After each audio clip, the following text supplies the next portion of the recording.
Hello, everyone. Welcome to the City Council regular meeting of March 15th, 2022. The time is 5:32. May we have a roll call, please? Councillor Basmans. Present. Councillor Buell. Here. Councillor Youssef. Here.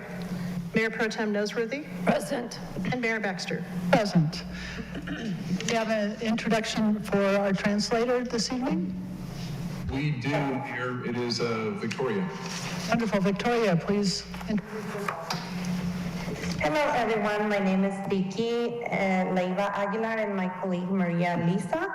We are from Language Cooperative, and I want to thank the City of Durango City Council for prioritizing health equity through language justice as much as possible.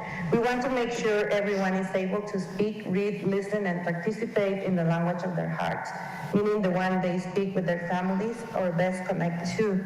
Please speak at a comfortable pace as we are going to interpret simultaneously. Thank you. Hola a todos, mi nombre es Vicky y mi colega María Elisa. Venimos de la Community Language Co-op. Y quiero dar las gracias a todos aquí por priorizar la equidad en salud a través de la justicia del lenguaje, tanto como sea posible. Queremos asegurarnos que todos puedan hablar, leer y escuchar y participar en el idioma de sus corazones, es decir, el que mejor hablan con sus familias o con el que mejor se conectan. Por favor, hable a un ritmo conversacional porque estaremos interpretando simultáneamente. Para tomar la opción de lenguaje, usted puede ir al mundito que está en la parte de abajo de su pantalla y hace clic y va a encontrar inglés o English o Spanish. Escoja el idioma de su preferencia. Gracias. Thank you. Thank you, Vicki. We appreciate it. Are there any actual or perceived conflicts of interest with any topic on the agenda tonight for city councilors?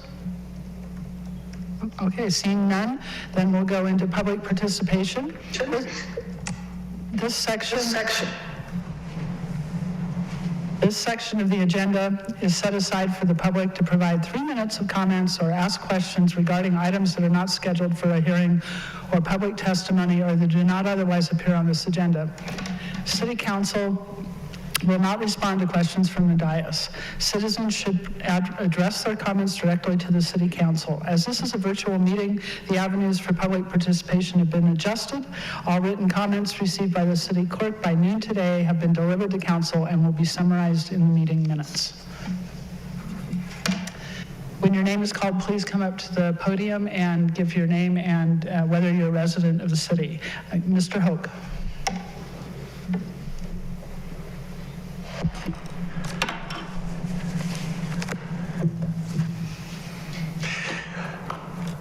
Greg Hoke, 862 Main Avenue. I am a resident of the city. So, great thanks and a job well done to retiring city employees, City Clerk Amy Phillips and IT Manager Eric Pearson. What a great job they've done for so many years for the city. Then, kudos to whoever in the city government recognized the need for and made public the city's written correction to Fire Chief Hal Doty's premature conclusion and erroneous statement that the city was all in with the proposed relocation of the city police department into a refurbished former 9R administration building during the fire district's faux rum, and that's spelled F-A-U-X-R-U-M. At last Thursday's March 10th staged event. It is gratifying that someone from the city government recognized the need to clarify and set the record straight about the city's participation in what I call the Taj Mahal. I recommend the council think long and hard about spending at a minimum $9.9 million to relocate a city department into a building the city will not even own 1 square inch of, and be subject to decisions about the building's construction and financing when neither the city council nor city residents have any representation whatsoever on the deal. I further believe the council should investigate and then publicly explain how the DFPD took $3.1 million of city monies specifically dedicated to help fund the construction of a new downtown fire station and instead spent it all on the acquisition of a new fire headquarters. In passing, what's wrong with the existing fire headquarters? Why does DFPD need a new fire headquarters? Please recognize that the city's $3.1 million financial commitment to constructing a new fire station was instead spent entirely on a new headquarters building. Would that not be considered a breach of contract of the 2014 city/fire district services contract? Will someone in the city government address and explain the answers to these points I've raised here, and if so, when? I certainly hope it will be before the city makes any decision whatsoever to relocate the police department into this white elephant of a proposal. Thank you. Thank you very much. Werner Heiber.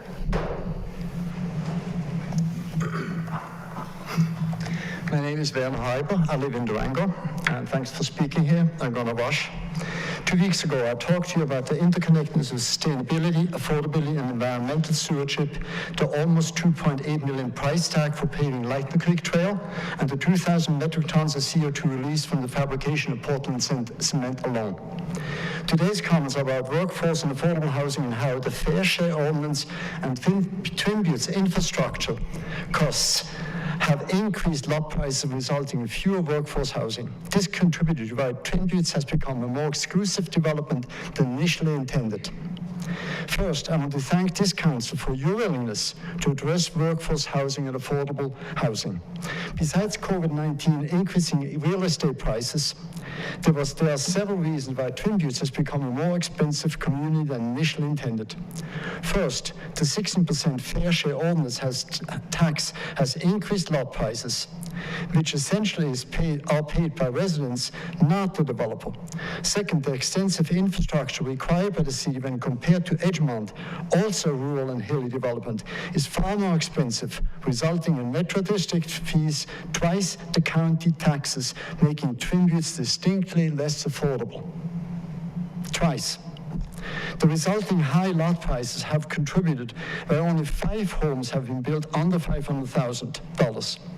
Finally, assuming my wife and I would sell our house today, because of the 16% fair share tax and the 1% transfer fee, we would contribute about $40,000 towards affordable housing. Would other residents be willing to pay that much? These are your residents too, and they're living on a retirement income.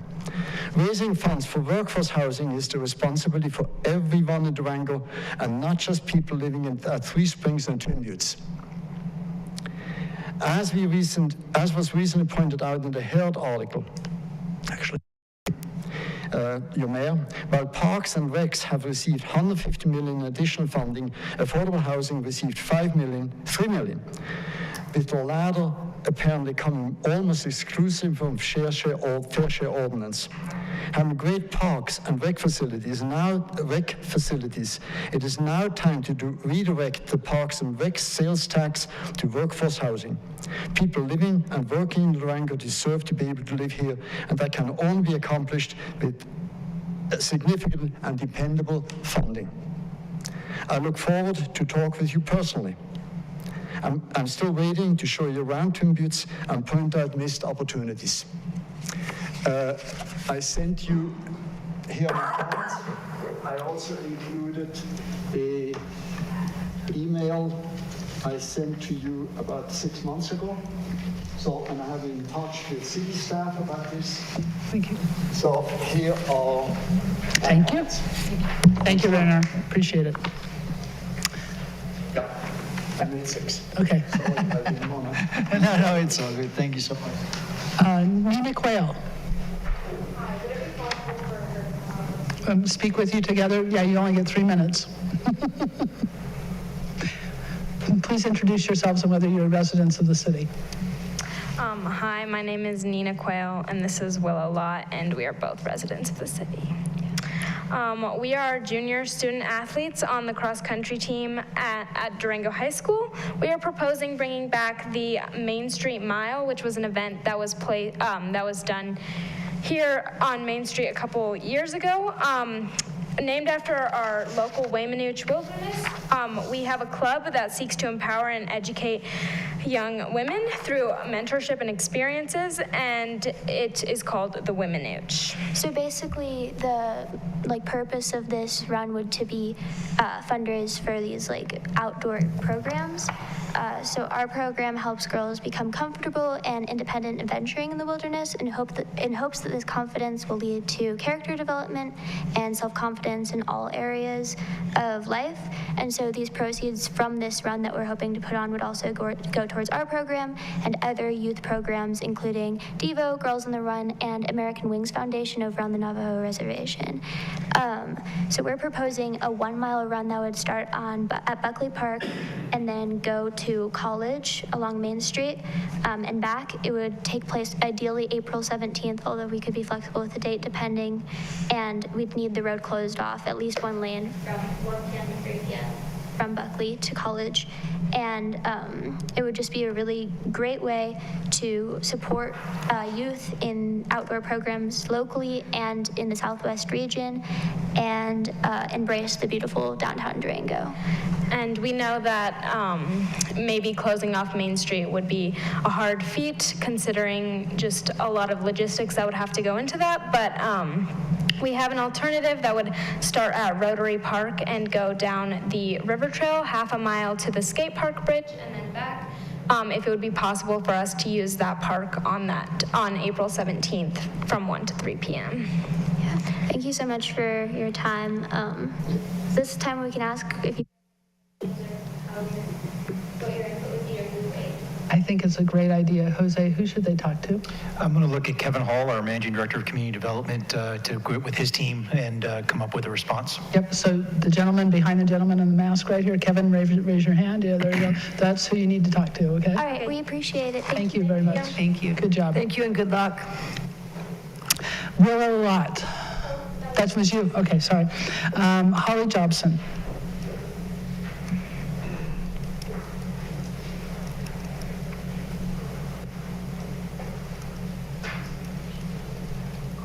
Holly Jobson, 1215 East 3rd Avenue, and I am a city resident. I am here to voice a complaint regarding the incompetency of Durango Fire Protection District in locating a downtown Durango fire station. Maybe it's the current fire chief, but I think Durango Fire Protection District is ultimately responsible, since that's who Durango pays, what is it, close to $10 million a year? Oh, it's about $5 million a year for our fire protection services. They have failed to plan a location for the downtown fire station. Dowdy speaks of having vetted 30-something. You guys have heard him. He says 36, 38, I don't know. Different locations. He did not work with the city on vetting these locations. Dowdy talks about the railroad parking lot location, spending $40,000 of DFPD money on plans, only to have it be denied. And when you talk to many City of Durango people that were involved, City of Durango people, they describe how this was denied because the plans were so unattractive that nobody wanted that as the entrance to Durango. He did not work with the city on this. He says he can't work with the city because they have made it impossible for him to obtain a location. It is clear that he either doesn't want to work with the city or doesn't know how. What Hal describes is the opposite of planning for a downtown fire station. It has been and continues to be incoherent disorder. He is now trying to improvise and convince folks that he is offering solutions. He's going to fix the problem with 12th Street. He's going to fix the problem with the Durango Police Department's location. He goes on and on with these things he's going to fix as he tries to shoehorn, tries to make it work for a building that he's paid too much for and is too big for what needs to be done there. Please don't buy into this disorganized flailing about this is not right for Durango. Please direct the Durango Fire Protection District in locating the downtown Durango Fire Station. Since I'm sorry, your time. Durango is their biggest funder and you are representing Durango taxpayers, this is your job. The decision will live Wait, on I'm sorry. after we are gone. Time's up. Please get it right. Thank you. We appreciate you. it. Do we have any virtual public participation? We do not, Mayor. All righty. So now we're on to item 6, executive session, and 6.1 is discussion and possible action concerning a motion to convene an executive session for the purpose of discussing a personnel matter, specifically to discuss the evaluation and goal-setting process for the city manager as permitted in CRS 24-6402-4FI. Do we have a motion? I move to adjourn into executive session for the state. I'll second. Any discussion? No? May we have a roll call, please? Councilor Youssef? Yes. Mayor Pro Tem Noseworthy? Yes. Councilor Bosmans? Yes. Councilor Buell? Yes. And Mayor Baxter. Yes, we'll be back.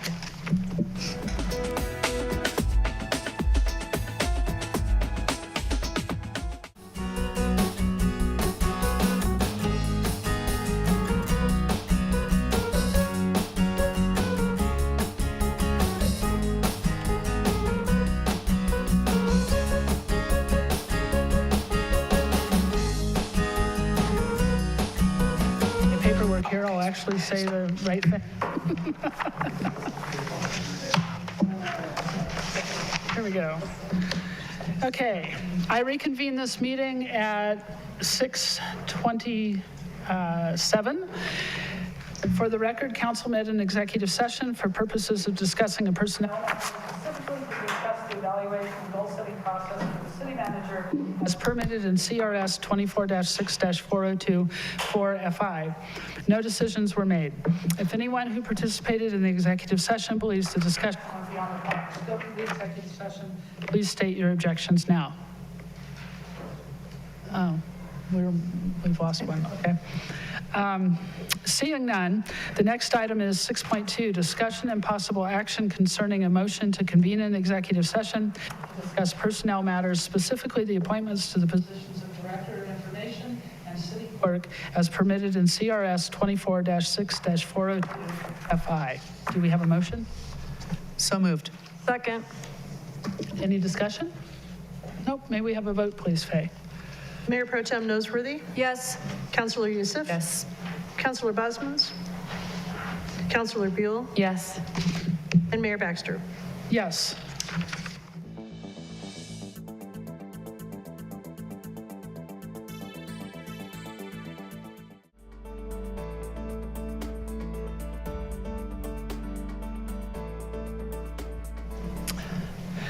I reconvene this meeting at 6:39. For the record, council met in executive session to discuss personnel matters, specifically the appointments to the positions of Director of Information Technology and City Clerk, as permitted in CRS 24-6-402-FI. No decisions were made. If anyone who participated in the executive session believes the discussion went beyond the proper scope of the executive session, please state your objections now. Seeing none, the next item is 6.3, discussion and possible action concerning the appointment of the Director of Information Technology. Mayor and council, I'm going to ask Justin if you wouldn't mind coming up here for a second while I introduce you and say hi. After doing our search for Director of Information Technology, it is my appointment, or my recommended appointment for Justin Carlton, who is currently our Security and Infrastructure Manager. He has been with the City of Durango for about 12 years now. He is a Fort Lewis grad, so that's always a good bonus there.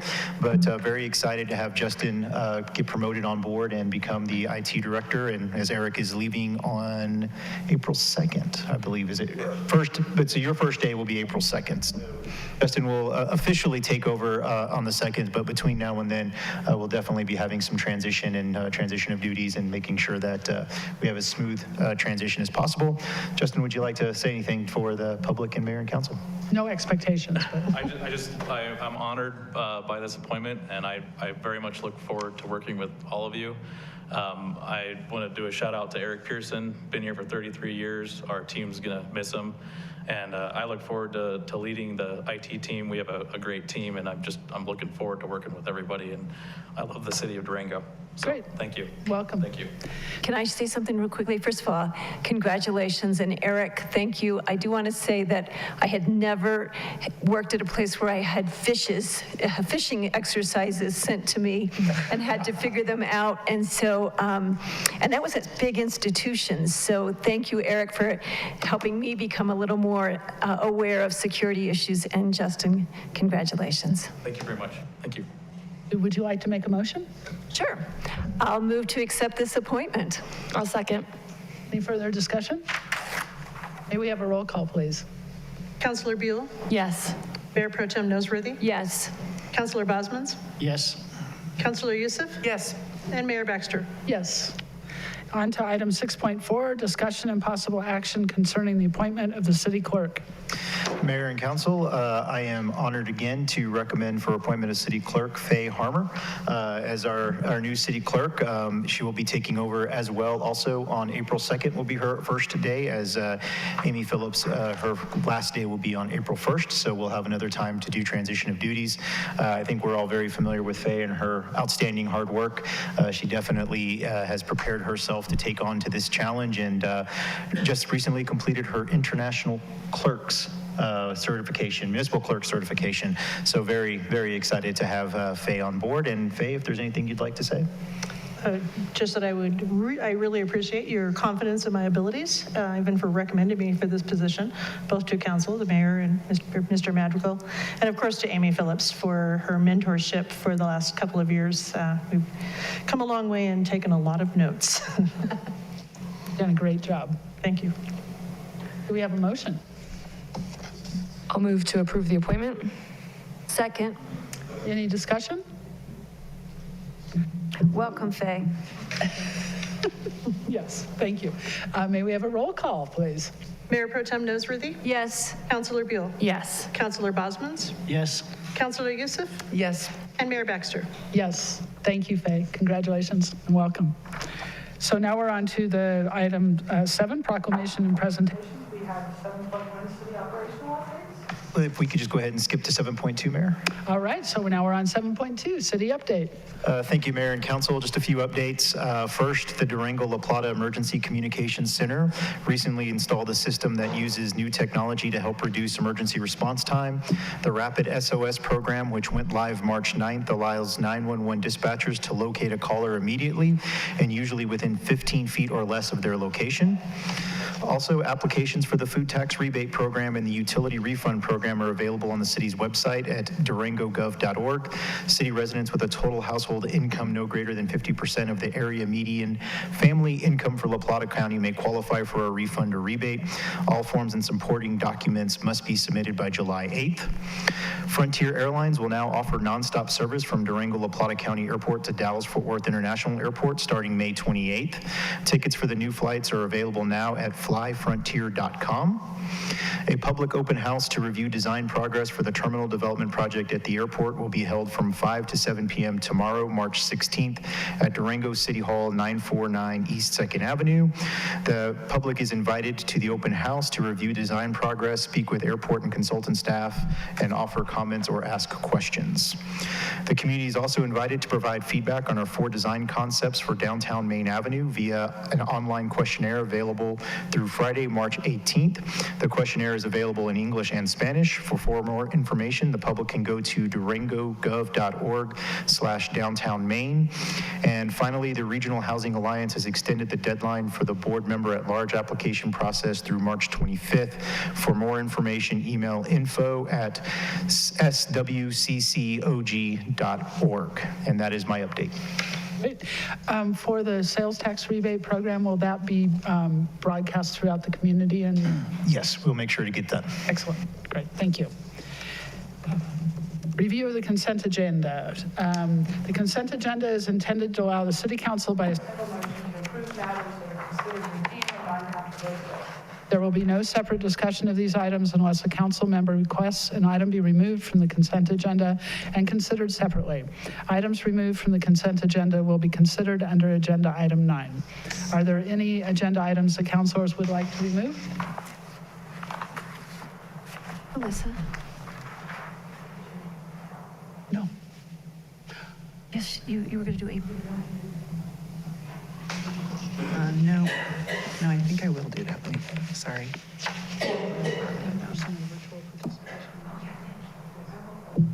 Thank you, sorry. I'm going to pull 8.5. Okay. Yes? I thought we were going to read out the whole consent agenda. Is that the change? Oh, yeah, you're right. But I just skipped that accidentally. We'll read it in just a second. Can we go ahead and... Oh, which one did you remove? I pulled 8.5. Okay, I'll pull 8.4. Thank you. I'm sorry. May we have a reading of the consent agenda? Certainly. The first 2 items are minutes for council approval. 8.1 is approval of the minutes of the March 2nd, 2022 City Council study session. 8.2 is approval of minutes from the March 2nd, 2022 City Council regular meeting. Additional items are 8.3, discussion and possible action concerning a resolution appropriating funds for the purchase of citizen outreach communications and equipment for City Hall and other city facilities, which would be Resolution 2022-13. 8.4, discussion and possible action concerning approval of an updated and revised version of the Boards and Commissions Manual and Orientation. 8.5, discussion and possible action concerning approval of in-person and virtual participation in public meetings policy. 8.6 is a request for a public hearing to consider ZIC annexation at 238 East Village, initial zoning and preliminary plan review, with the hearing to be held April 19th, 2022. The resolution that would adopt the annexation petition would be Resolution 2022-14. 8.7 is a request for a public hearing to consider the Animas View Townhomes conceptual plan to be held on April 5th, 2022.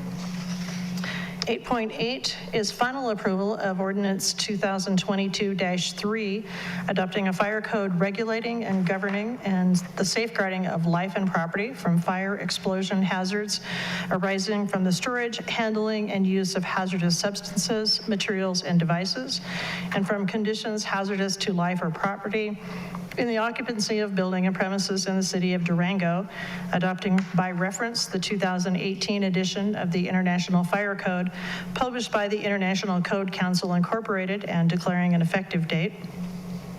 Item 8.9 is final approval of Ordinance 2022-4, providing for the regulation and governing of fuel gas systems and gas-fired appliances within the city of Durango, adopting by reference the 2018 edition of the International Fuel and Gas Code, published by the International Code Council Incorporated, and declaring an effective date.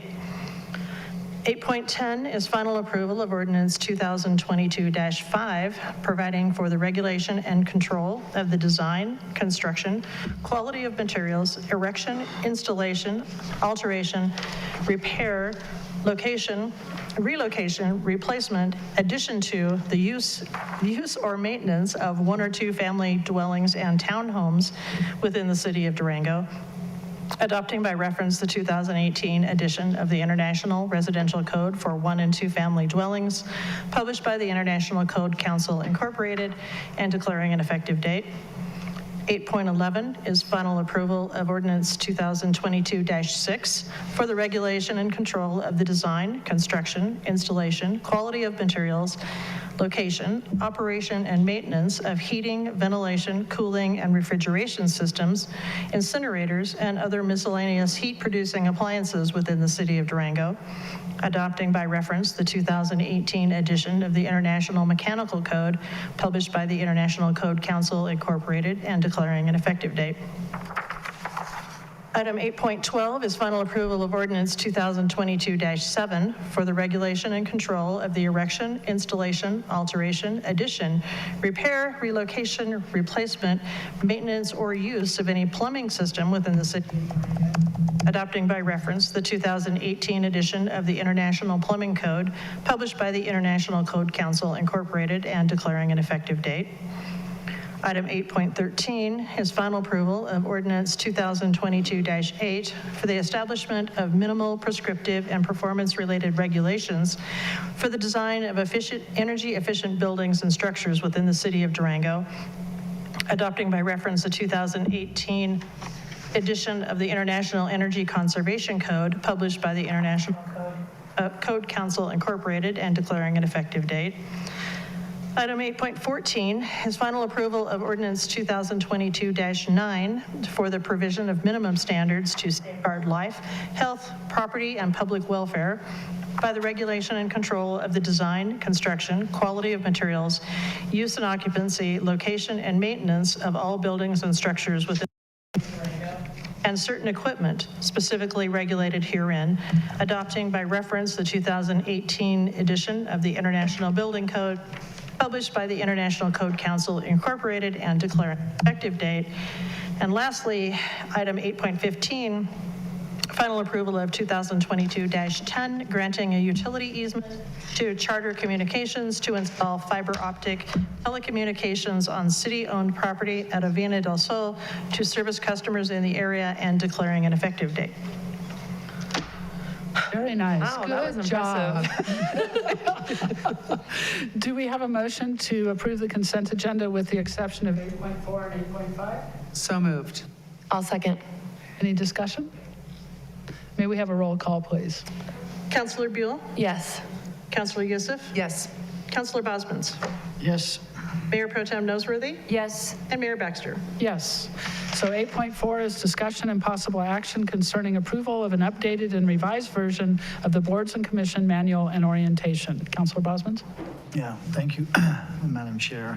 I looked at this in more detail, compared it to the prior document, and it startles me a little bit that we seem to copy various other documents into this manual, directly into the manual, such as the policy for in-person and virtual participation in public meetings, language on equal employment opportunities, and parts of the code of conduct and ethics policy. And by including the language in this manual, it will require regular updates if any of those underlying documents are modified. So it would make it more complex. And I'm just curious if any thought was given to to incorporate the other documents by reference and having them as standalone documents. And since we will be discussing the policy on in-person and virtual meetings, it may also make sense to add the language on meetings, meeting rules and examples in that document. So we have one document for the meetings and virtual meetings, which also would apply to council. there are some changes, I guess, that still have to take place in this current version that's in the meeting package by some of the comments in there. Maybe it's a good time to streamline it and improve those aspects, the duplication or the copying of other language in this document. In the end, it would reduce the manual by about half, and most of that reduction is pure duplication of other documents that are copied in it. It would prevent potential errors and additional work if any of the other documents would change. So I know it's a bit, this has already gone through one version, but it just, when I saw this version, I think, why do we have all of these documents straight copied into this one? Could I offer a rationale and then maybe ask Dirk his thinking as well, or Faye? I'm wondering if part of the reason the inclusion of everything is to say, we provided it to you here.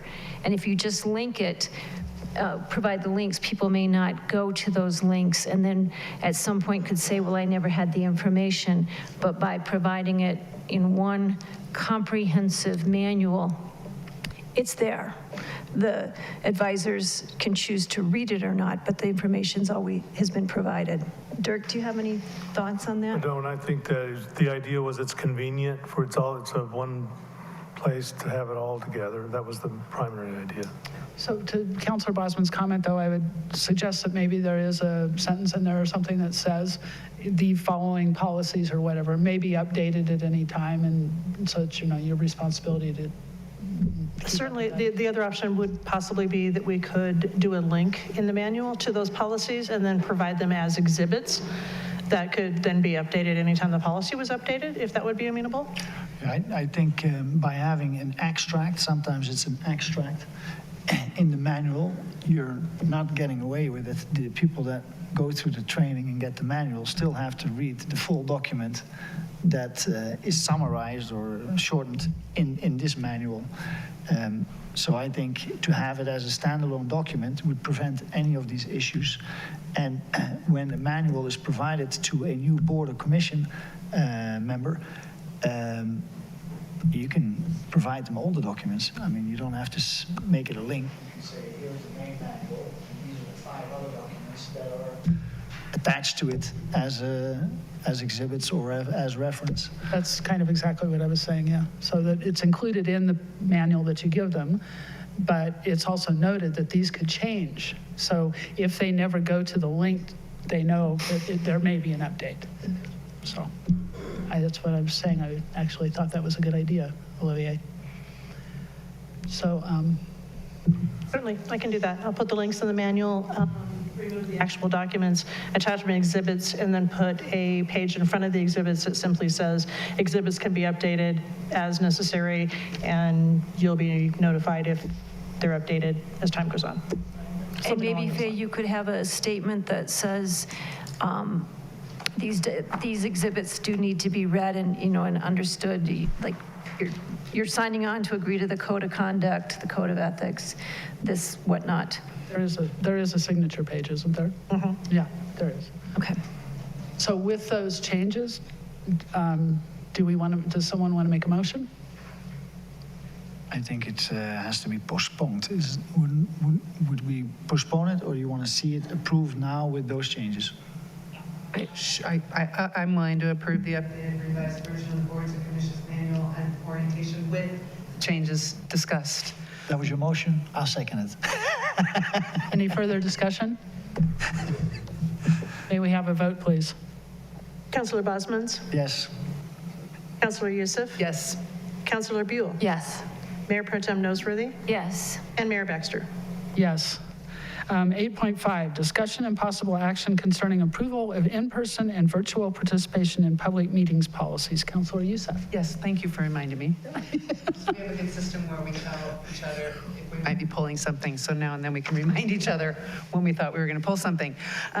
So on this one, moving to the policy for virtual or in-person, virtual, and hybrid meetings, Amy. So the only thing I wanted to bring up I absolutely agree with all of this, but one of the things I've learned through this COVID process that we've had and the investment in technology is that when the circumstances are needed at times for council, it can be a good option, potentially if someone is traveling or if someone is sick and or contagious, but might be able to log in from home to still be able to attend. In the past, when I was on council, we didn't have that option. You were either present or you were not. And I would suggest that the goal is to be in person, at least for me personally, but for the very rare exception, and maybe council even considers putting maybe even mentioning a suggested annual maximum or a preferred limit to, because for me it would be the rare exception. But if there was a time where I was traveling but still really wanted to be a part of a meeting, I would love the opportunity to be able to check in virtually, and or same with if someone was sick and or at home. So I wanted to see if council wanted to have that discussion, because it's not really in here. So that's what I was just going to ask you, is if you felt that this precluded that, or does it not speak to that at all? It doesn't speak to it, and at least not from what I read. I'm curious about voting. Is that, because you could always call in and listen, but you couldn't have a vote unless you were present. So is that part of your request, is I think it on the rare occasion also I think provide it a would be vote? nice still to be able to, I would love, and even for all of us, if anyone was in that situation and they were able to still call in. Certainly there's times when you can't. And then you just need to miss a meeting, and that happens. But to be able to participate, I would need Dirk to weigh in. And maybe this needs clarification, but I will say that the intent of this was, if you read number 6A6, it says that any in-person meeting shall provide a format for attendance by members of council, members of boards and commission staff, and the public, provided that the requirements can be met. So the intent was, because you're right, under the old telephonic policy, pre-COVID, you could call in, but you couldn't vote. So the world changed, obviously, and we all learned that, in fact, we could do meetings very well in this format. So the intent of this as drafted was that, and it does state that the preferred, as long as there's no emergency conditions, is to hold it in person, but every in-person meeting of both council and boards and commissions would allow an option for attendance by board members, council members, or the public. So I hope that was covered. Virtually, yes. Okay, I'm sorry. So Dirk, just to confirm then, this policy is suggesting that with the right circumstances made in advance and or communication made in advance to your team and staff, is that? It doesn't really require notice in advance, but if you wanted to include that, if you could, provide notice so that we make sure that it would be helpful to make sure the technology is available. But I think under this provision, we will assume that every meeting will have a virtual element for the public at a minimum. Unless conditions don't allow for it for some reason. Right, yeah. And so it's always open to us. I think that what you're wondering about is when I mentioned in your email, each council maybe needs to make those decisions about how that's kind of a council operating procedure versus a telephonic policy. Right, and that's why I kind of pulled it, because I wasn't really seeing it specifically stated.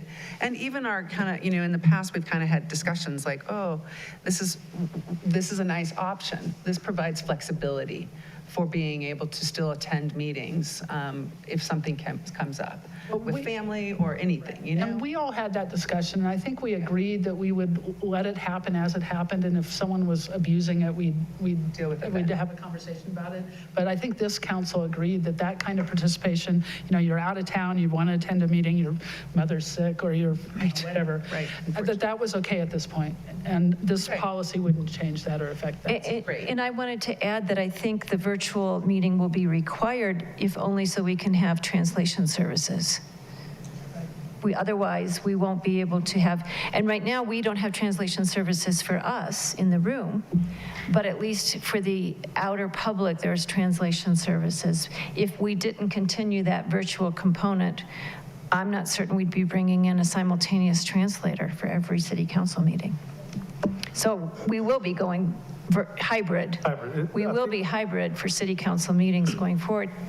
Melissa, to your earlier question, though, and to the mayor's comment, maybe there should be some guidelines of, try not to make it no more than, I don't know, what's the number, 3 a year or something like that. There's always going to be exceptions, but perhaps a guideline. Well, in the policy, I'm not certain that's necessary. I think that's something that each council should have a discussion like we did about. And then that way, depending on the circumstances, the policy itself wouldn't change, but the council. I'm just saying, if people are comfortable with the policy as it's stated, our decision to be able to. Well, I'm comfortable with policy as stated. Sure. But I still appreciate council having the discussion with me, as I think it's just helpful just to have the public discussion about, what will work for us. So, thank you. Right, just to clarify for the public, we've sort of been operating under emergency orders to date. And so now that we're kind of working our way out of that, it's time to formalize this. It was good timing, along with the manual. So I do think that it's probably important for us to take another look at this a year from now or so and say, how's this working? And so maybe we'll. Okay. I have a couple of questions on this topic too. I try to find any existing policy on meetings or virtual meetings or in-person meetings. Is there any document that structures?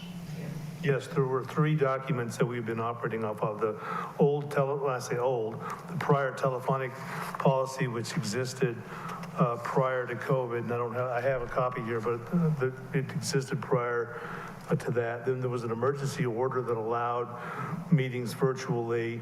And then there was there was a resolution that was adopted when we sort of moved back to in-person, primarily regarding how we would use the meeting space and so forth, and how many people were allowed, and mask requirements and those sorts of things. So there are some documents that we had adopted prior that govern meetings to date. So this would replace, the intent is that this would replace all of those. That's where I was going to. So that's a good thing. I think that cleans up some of the old documents. It was a little scattered, yes. And then I tie it back to the previous agenda item, which is they refer to this document in the manual, but they also have a couple of chapters or 5 pages language on how to hold meetings. So would that not be better incorporated in this policy? It might have to be renamed a little bit, but it could be a general meeting policy. Section would be in-person, virtual, and then all the other stuff that, like Robert's rules, and it's already present in the boards and commissions manual because they have it specified in there. Is it specified in the charter, Dirk, about that? Robert's rules is contained in the code, but that's council meetings, not boards and commissions. Right, and that's why the boards and commissions, additionally, because they don't go through the training or the introduction. Already in the code, anything else would be duplicative for city council. Question is, do we streamline and clean that up across the board, or do we have one section in the code, one section in this policy, and another section with a link to this policy in the manual for the boards and commissions? I think you see where I'm going? Yeah, I think it's fine. Complex. I think it's fine just the way it is. I think this telephonic policy will act just like the other things that we talked about that'll be in the addendum. I don't know what to call that, with a link to it. So it'll function in exactly the same. I didn't hear you very well, sorry. Sorry, I think it'll function exactly the same back as examples, or what word did you use? Exhibits. Exhibits, perfect word. As exhibits in the back with a link to it, so it'll be consistent all the way through. That's okay. Comment. So, do we have a motion or more discussion? Okay, so based on the discussion, I make the motion to approve item 8.5, approval of in-person and virtual participation in public meeting policy. Second. Any further discussion? May we have a vote, please? Mayor Pro Tem Nosworthy, Yes. Councilor Youssef. Yes. Councilor Bosmans, Yes. Councilor Buell, Yes. and Mayor Baxter. Yes, thank you. All righty. On to item 11, oath of office, city clerk. Woohoo! Oh, this is fun. This is a once in a councildom chance. No kidding.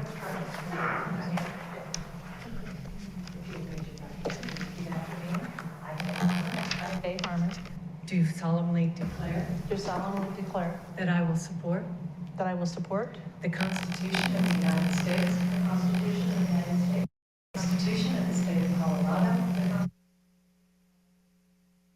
Charter and ordinances and the Charter and ordinances of the City of Durango, and that I will faithfully perform the duties of city clerk perform the duties of city clerk for the City of Durango. for the city of Durango.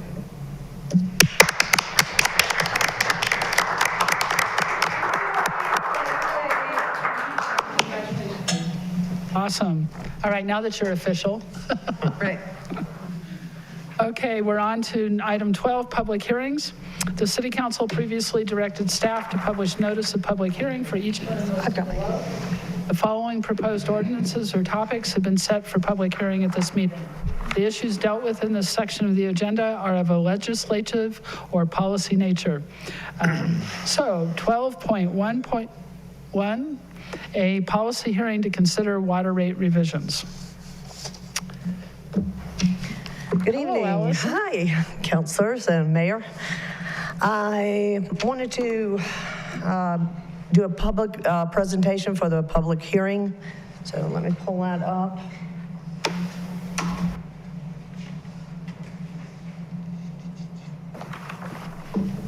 Might be already open, but. Okay. There's 2 PDFs open too.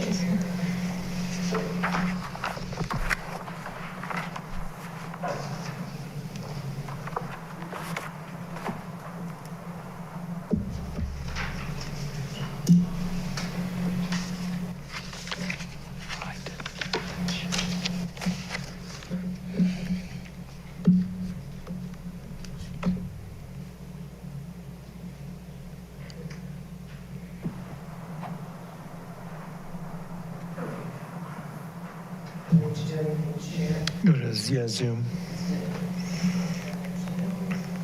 Then share screen.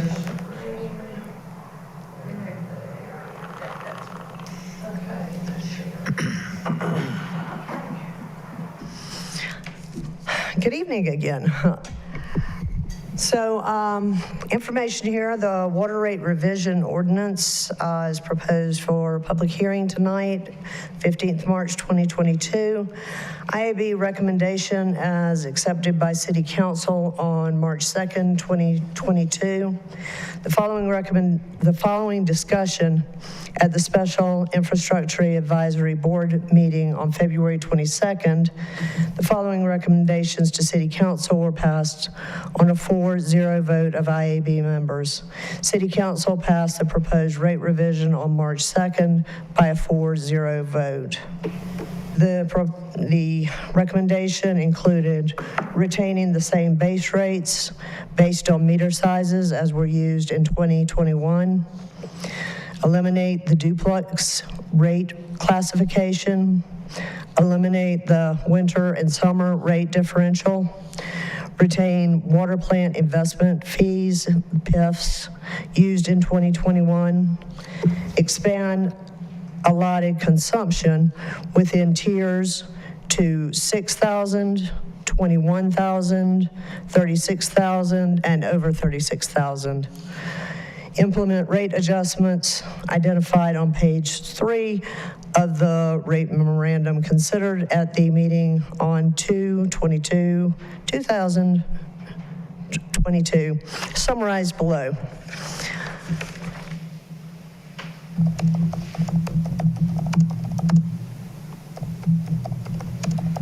So So the rate reduction comparison with existing rates, in addition to the rate revision items noted, those were approximately $702,000. A previous evaluation presented to council and IAB identified a $1.588 million net revenue when the administration and Vector building project expenses for the sewer plant were excluded of approximately $886,000 were also removed from annual average CIP cost as an unusual and one-time cost. This was used as a total revenue reduction target, and rates were adjusted to affect that reduction. The table below indicates the adjusted rates for residential, comparing current rates and adjusted for tiers 1 through 4 that were previously described, and commercial, tier 1 and 2. The new rates would be $2.41 for tier 1, $3.64 for tier 2, $5.45 for tier 3, and $8.18 for tier 4. For commercial, tier 1 is $3.67, tier 2 is $4.77.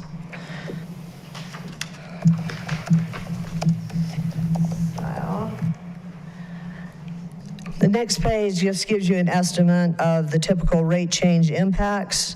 For residential, average use being 5.9 times $1,000, 5,900 gallons is currently $34.09. The revised bill based on the new rate would be $28.28, which is a change of $5.81 reduction. For commercial, the average is 31,200 gallons. At current monthly bill, $173.09. At the adjusted rate, it would be $130, which is a reduction of $43.09. So that's typical. You can see high range and low range potentials as well on this sheet. So the rate revision,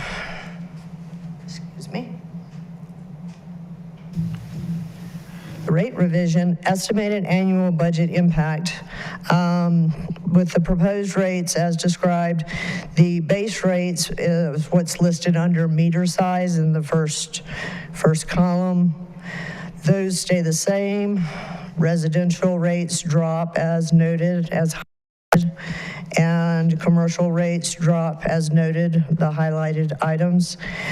For a total, PIFs stay the same, for a total adjusted revenue of $6,075,075, which is a change from the current estimated amount of $1.588 million. Are there any questions I can answer for anybody? So I'm going to open the public hearing first. Sorry. Thank you. I'm going to open the hearing for the consideration of water rate revisions. Do you have any public comments, either virtually or in person? Nothing virtually, Mayor. Okay, great, thank you. So we'll close the public hearing. Any questions from staff? Great, thank you. I have a few questions and comments. So first of all, Allison, Jared, I see Paul and one of our advisory board members in the audience. Thank you all for your work on this and the whole board for working to bring together this recommendation. 2 points I think need to be made just for the audience to be aware of. This rate would be a 1-year, 12-month rate adjustment starting, and it would commence once you're able to implement it. So that might be sometime in May or June. And then the second item is that you've also asked for a rate study, but in particular, you've asked for a meeting with the city council to discuss what is it as a council, want to achieve with our rate structure. And I'm curious when that is on the agenda for a study session. I am currently in the process of writing up a RFP for a rate consultant that could join us in this discussion and start pulling it together. I would anticipate 6 to 8 weeks at the max to actually be at meeting with council is what I'm really looking to do in terms of setting forward goals and what it is we want to accomplish with the rates. So I just want clarity here. You're working on a RFP, but you also want our input. Do you want it after you're almost close to finished with your RFP, your draft RFP, at some other time prior to doing that work? Well, I was picturing the RFP as getting somebody on board who would be integrally involved in taking in your feedback. That way, it's not me saying, well, council said do this, but they actually have a real sense of the level of urgency and the support that various concepts have. So that was my intent, was to move forward with getting a consultant on board, but not defining the exact scope of what the rate review would accomplish. That would be something we'd work out after we clarified the goals. That's very helpful. Thank you. Thanks. I like that. I think that's a great idea because it kind of takes it out of the realm of department with your goal, right? And puts it into the realm of staffs, councils, and I look forward to that, and having IAB involved as well. Exactly. I think that'll be great. Looking forward to it. Any more questions, comments, council? Okay. So you are looking for then a motion on this and a vote, and do we have an ordinance or resolution? The ordinance is on the agenda later. Okay. Yep, you're right. Okay, cool. Thank you very much, Allison. Thank you. Appreciate it. Okay, so now we're on to item 12.1. A public hearing to consider the Gage Apartments annexation and initial zoning.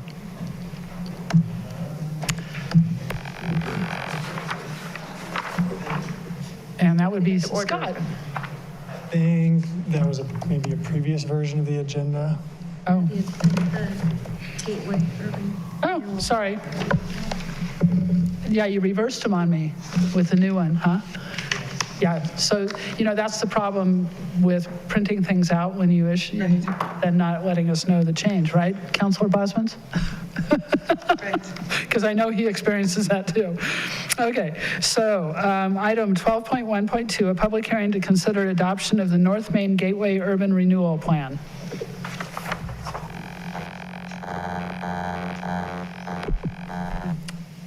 Thank you, Madam Mayor, members of the council. Scott Shine with the Community Development Department. Very excited to be here tonight to present to you Durango's second urban renewal plan and designating the North Main Gateway urban renewal area. So this is just to illustrate that this is the culmination of a lot of effort and a lot of time that's gone in over the past 5 or 6 months, and you all have been involved in that in your role as URA commissioners. So a lot of this may be familiar to you, but I wanted to touch up during the public hearing just so the public can understand what we've been working on and why we've been doing the things we've been doing. So a lot of outreach both to property owners in the district as well as our partners in the URA, 9R, La Plata County, and BID. We've been having conversations with them all along the process. And very excited just to be able to say that there's a lot of support for this next area, and it's anchored by a workforce housing project that directly helps to achieve some of the goals you've set and the things that the URA has told the community that we want to be working on. I'll touch on that in more detail in a little bit. So I'm going to start with just an overview of the plan, just to describe its contents, and then I'll hone in a little bit on that sort of cornerstone project that really provided the impetus for forming this urban renewal area. So this just gives you an idea of how the plan's laid out, addresses all of the statutory requirements that the urban renewal authorities are obliged to comply with, and includes some other higher level aspirations for the area about the types of projects we want to partner with and the outcomes that we want to see. So real quick, a summary of the area. These parcels highlighted in blue are the ones that are included. And it's a total of, it's 48 parcels. Some of those are condominiums, so really 23 unique pieces of property or land, 19 different property owners, and 16 and a half acres total. That includes all the road right-of-way in the area, so about 7.8 acres of actual property to do projects on. And just as a comparison, I thought you'd find it interesting, Midtown, our first area, so this is 16.6 acres. Midtown was 50.4 acres. This is 23 unique properties. Midtown was 108. This is 19 properties. Midtown was 156 different property owners. So what I've described this as is much more of a precision approach to applying urban renewal than just sort of a neighborhood level approach where we took in a big area and when we gave that signal that we want to see new investment and redevelopment in this broad area. North Main Gateway is a lot more focused on a few specific outcomes that we want to achieve on a smaller area of land. So this is just an overview of the priorities listed in the plan. You can see the top 6 there, all things that align with the city's strategic plan, as well as our transportation plans, comprehensive plan. And I think the specific project that we're working on now really hits on a lot of these priorities. And then just a quick list of all the different types of things that the Urban Renewal Authority can do in the North Main Gateway area. The state statute says that anything that is listed in the plan can be pursued by the URA, and so it's important that we keep this broad and all-encompassing. We don't want to sort of tie our hands in the future if an opportunity comes up. So a lot of different types of things that we can do with the revenue that we'll be realizing. So that's the overall plan and the area that it's covering. I want to hone in a little bit on the specific workforce housing project and just give a general framework of how we're accomplishing that so the community can see how the URA is using the tools that it has access to. So that property in the foreground does not look like that today. That's a model of the proposed development. Right now it's got one duplex, I think, vacant. They're beginning to do a little bit of earthwork. And that property owner came to us in community development. They had originally proposed 5 single-family homes that were, larger lot, probably $1.5–2 million homes. And our comprehensive plan has this designated as high-density residential. And so we said that's really not what the community has told us they want in this area. It's a half block off of North Main. It's next to our river corridor, a very multimodal location. And so sort of through our ability to partner on the project and contribute financially to the project, we were able to sort of shift the direction of where this project was going. It's now proposed to be 22 townhomes on just under an acre, so 22 units an acre. Our high density designation is 24 units to the acre, so it complies with that range of density that we're looking for. And then because we are able to provide a financial contribution to help pay for some of the development costs like public infrastructure and other things, we're planning to, and everything is lining up to end up with 10 permanent workforce housing units out of the 22. These would be ownership opportunities. A lot of the rental product that we have coming in helps to meet our housing goals, but we're not seeing as much ownership opportunities, especially in a great location like this in the city, accessible to transit, to commercial areas. So it's lining up really well, I think, to be a flagship sort of project for the URA. This provides just a little more detail on that. We're going to have a couple different types of units. Some will be a reduced price. Others will just have a requirement that the owner be qualified or eligible per agreed upon criteria, like working in the county or having lived in the county for a long time. So we're going to use this as a template for larger future as well. This is going to give us sort of a test case to learn and apply these deed restrictions, and then be ready to use them on much larger projects in the future. And then just a couple quick real summations of the return on the investment that the URA and the city are going to get. We're using a combination of revenue sources to contribute to help cover the infrastructure and other development costs for the project. TIF is one of those, the tool that's specific to URAs. The other is the Housing Impact Fund that the city has been building from a variety of sources, transfer fees, fair share and lieu fees, and some other sources. So by using both of those funding opportunities, we're able to end up with permanent workforce housing, which is obviously on the top of all of our minds.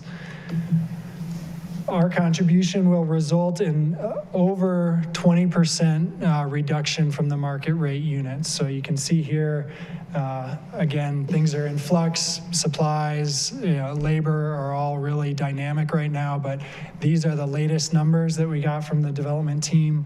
A market rate unit, a range of 509 to 549,000. Which even in and of itself, to have something like that in town is better than what we're seeing lately for ownership product. We're looking at getting the deed restricted units down to under 400,000. Our analysis and working with Homes Fund shows that that would be considered affordable for a two-person household making 125% of the area median income, and for a four-person household making 100% of the local AMI. We can then partner with Homes Fund and get that cost down even lower and make it more affordable for even a lower income bracket. So that's a very desirable return on that upfront contribution. And in addition, we get new public infrastructure, sidewalks all the way around, alley improvements, water and sewer upgrades, and then, as I mentioned, sort of organizational capacity and a model for future larger projects. So we feel like this is a great project to get us started. We feel like it does really anchor the North Main Gateway area and give us something that the community can see that we're using the URA as we promised. We are also just excited to be able to go to our partners and show them a specific project. Like I said, with Midtown, we just adopted the neighborhood plan. For this, they can see the return that they're getting by dedicating their TIF dollars towards this effort. You can see here, I think, while affordability and economic opportunity is really the main strategic plan goal that this hits on, there are others, and I think financial excellence by figuring out how to most effectively invest our funds and make sure that we're getting returns for the use of those public funds that address community needs. We want to be really open about that and have a really strong case for how we're using those funds. And then obviously enhance livability, sense of place by encouraging, walkable, dense housing in inconvenient locations. So very clearly lines up with the strategic plan that Council has adopted, and again, you're familiar with what we've done to get to this point. So we are recommending that you adopt the North Main Gateway Urban Renewal Plan by approving the resolution that's in your packet. Thank you. We'll open the public hearing. Are there any comments? Or do we have the developer? Is there a developer who wants to make a? There might be someone on the call listening in. I don't know if they want to speak. Tom, is there part of the applicant online wanting to? Mayor, I have a hand raised by Lisa Bloomquist with Homes Fund. Okay, well, wait till, okay, I'll open the public hearing and then we'll let Lisa speak. So I'm opening the public hearing, and Lisa, go ahead. Good evening, everyone. Thank you very much for considering this North Main Gateway Plan. I just want to commend the city staff and the developers that have worked together to bring this forward. It's a very creative way of looking at URAs and financing for affordable housing. And Scott mentioned that it can be a model for the rest of Durango, and not only for Durango, but it can be a model for the rest of the state and maybe even the country. It would be really wonderful to take that leadership role in our affordable housing. And even if it doesn't take that particular leadership role, I think it's a really wonderful project where the city has come together with local developers to create affordable and attainable workforce housing. So just wanted to speak in support of this and to really give kudos to the staff and also the URA board that have added so much input to this. Thank you very much, Lisa. Tom, are there any other public comments virtually? No, Mayor. And any public comments in person? No? Okay, then I'll go ahead and close the public hearing. Staff, do you have questions or comments for, I'm sorry, council, do you have questions or comments for staff?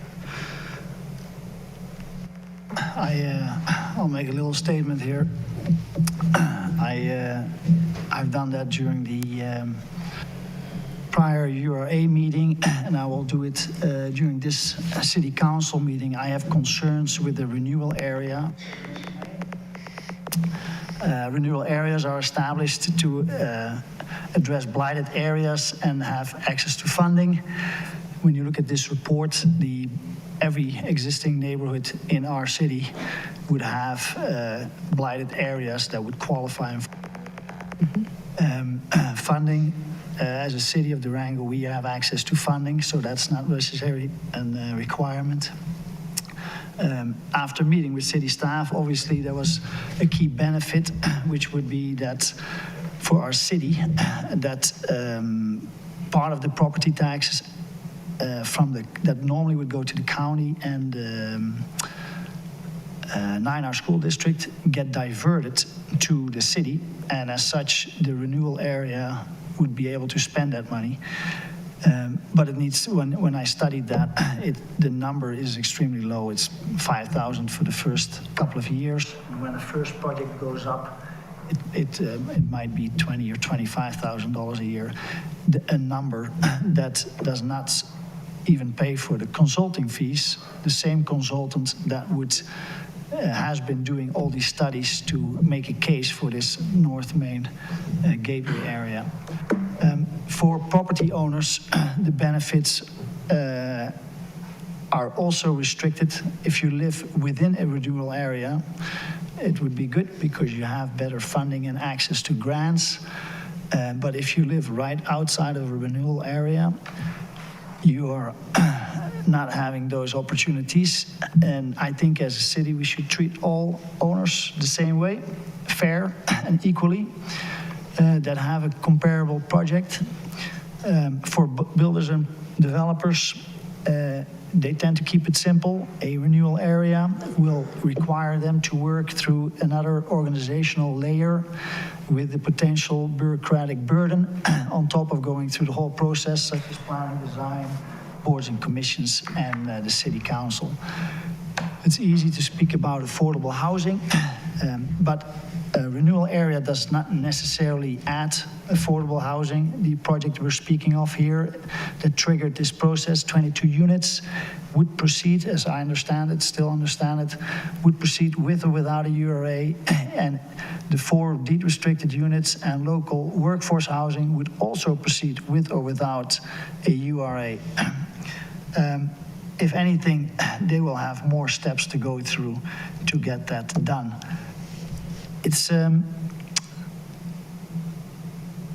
it's a little bit difficult to justify to taxpayers, for me at least, why we want to add that layer of bureaucracy, spend money, divert money, and then spend it on consultants to have that organizational structure in place. We have about 1,800 units in different stages of design and construction within city limits, 1,800 units. I think if we want to address housing, we need to be very active and proactive in making those units come to fruition. Community Development Department is doing a great job. City Council should also step up to the plate, and they are. But we need to be on top of that, I guess. So I think the bottom line is that the community development, maybe we should rename the community development department, and urban renewal department to make sure that every property owner, builder, developer in our community has that access to support financially and grants to address blighted areas, affordable housing, etc. I think maybe there's a little bit too much information, but if anybody has questions, including in our community, I'd be happy to explain exactly why my position is as it is. Was there a question for staff or no? No, no question. Monologue, okay. I am going to say, I'm going to read, actually, there's been numerous people that have sent glowing responses to the URA and like what Scott and his team have done. This one, thank you for the enlightening call today about the URAs and the Community Development Department mission. We are both enthusiastic about working with the program and seeing how we may take action in the coming years to mutually benefit the business investment and community of Durango. It's refreshing to have city planning exhibit outreach to the business owners as you have been doing. 2 thumbs up for what we've seen so far. If there's anything we can do to support the planning efforts, please don't hesitate to reach out. This was initiated because they were talking about the URA in their area as a business owner. I wanted to say that what the URA is doing, this project is 17 units more because of the URA. It is including 10 affordable housing options because of the URA. We are doing and taking meaningful action locally to shape how our future is going to look, and I'm so excited, and I fully support the North Gateway plan. So thank you so much, Scott and team. Thank you very much, Jessica. I'd also like to say something. I'd like to say that certainly, Councillor Bosmans, you're certainly entitled to your opinion, as is any councillor. I'd also like to say that your opinion is that it has not been substantiated with verifiable facts. So I'd like to share my opinion, which is that the community came together to form this URA for a purpose, and we're actually starting, in my mind, to achieve that purpose. It has the school board and the county on board with that. They are more than willing to not necessarily divert funding, but to invest funding in a community project that they believe everyone will benefit from. So I think it's really important that you certainly have the option to speak your mind and to even not support the URA in its full. That's your option. I want to make it unequivocal that I support this effort and the North Main in particular. Thank you. Well, I would add too, I've been a part of the process since inception, and I've been thankful to be a part of the process because we have seen some communities ahead of us that have really done some great thing with their urban renewal authorities, and really have seen some redevelopment and reinvestment in infrastructure that have made major differences for those communities. So I'm thankful that we've been able to dedicate the resources and staff time to this urban renewal effort, and I believe that this is just a start for our community, and I look forward to a lot of continued investment in redevelopment and reinvestment in blighted areas. So thank you. I support it. I don't think blight is necessarily a bad word, is it, in this case? I just want to say thank you to staff for how informed you've become over the past couple of years on this topic. I remember like one of the first meetings that we went to, and it was a learning process, and we had some very, very qualified people there explaining how TIF works, explaining how URAs work, why they're beneficial, what we need to do, and you all have taken it on, and you understand it, and understand it at a level that I don't think the rest of us can completely understand, because you're living in it every day, and you're working with the developers, you're working with funding options, you're working with other stakeholders, and I think you've done a fabulous job. And I also would like to say that I agree that this development that you pointed out here as the cornerstone would not have happened in this manner without the URA, and we would not have gained what we're gaining from the URA. And I also want to mention that when you're investing in any kind of a project, you don't get the return up front. You have costs up front. The return comes over time, and the URA is an over time kind of return. We spend some money up front, and we get a return on it over time that far exceeds the amount of money that's spent in the beginning, not just in actual dollars, but in the benefit to our community and in the creation of our enhanced quality of life. I've had several people say to me recently that, gee, the city should really do something to upgrade North Main. And I'm like, guess what, we are. And it's fabulous to be able to say that, and thank you for being ahead of it and making. Are you looking for a motion? Yes, we need a. What is the resolution number, Dirk? That's what we need. It's R22-15. Can we have a motion? Yeah, yes. I'll move to adopt the North Main Gateway Urban Renewal Plan by approving resolution number R-2022-15. Second. Any further discussion? May we have a vote, please? Mayor Pro Tem Noseworthy? Yes. Councillor Buell? Yes. Councillor Bosmans? No. Councillor Youssef? Yes. And Mayor Baxter? Yes. On to 12.1.3, a public hearing to consider an easement to KB Durango. Oops, sorry. Am I reading off the wrong one? No, you got it. You got it. Oh, so the gauge is quasi-judicial. That's why it moved. Okay. Confusing me. 12.1.3, a public hearing to consider an easement to KB Durango, Inc. for the installation of an emergency access and associated improvements to service a new residential development in Three Springs.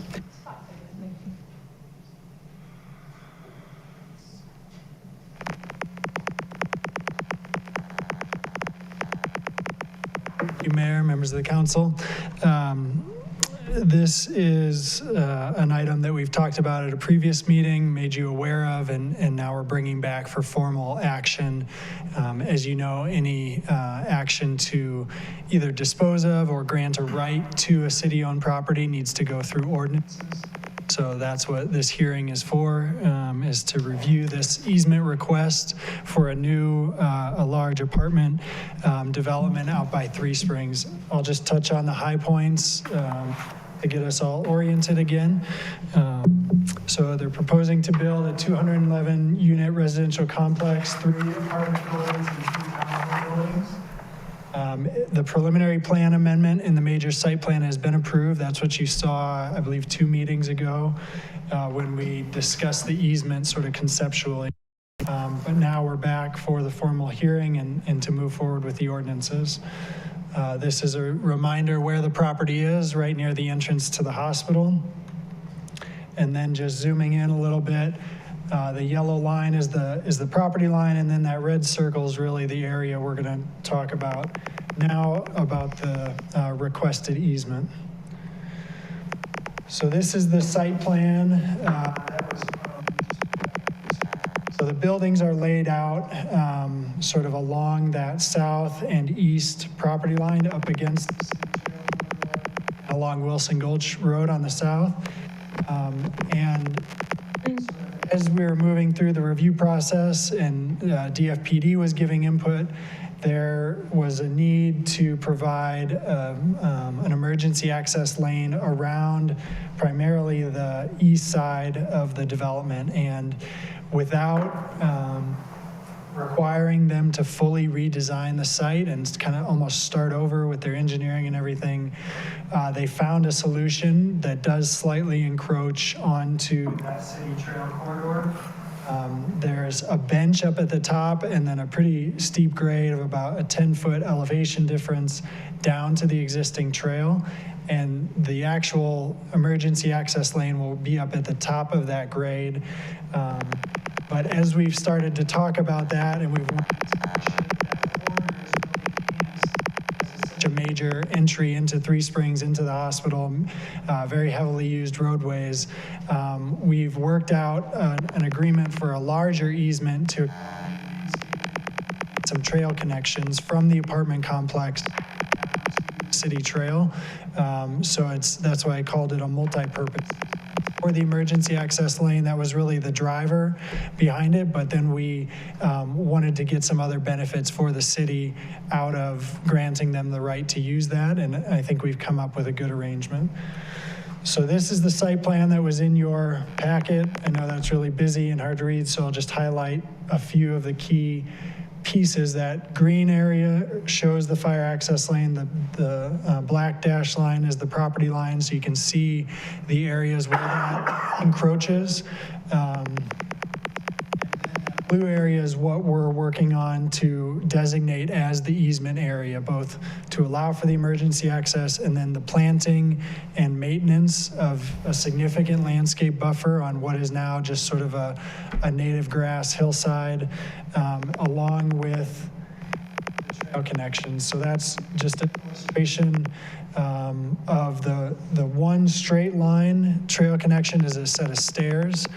And we felt like we really needed an accessible route down from both for bikes and for disabled people to get from the apartments down to the recreation trail. So that's the sort of curvy line ramping down to the trail, along with, as you can see, a number of different plantings, shrubs, evergreen trees, and deciduous trees. So that's what they're proposing to do in that easement area, and then they would be responsible for irrigating that, maintaining that, making sure the trail connections are shoveled and maintained in good order.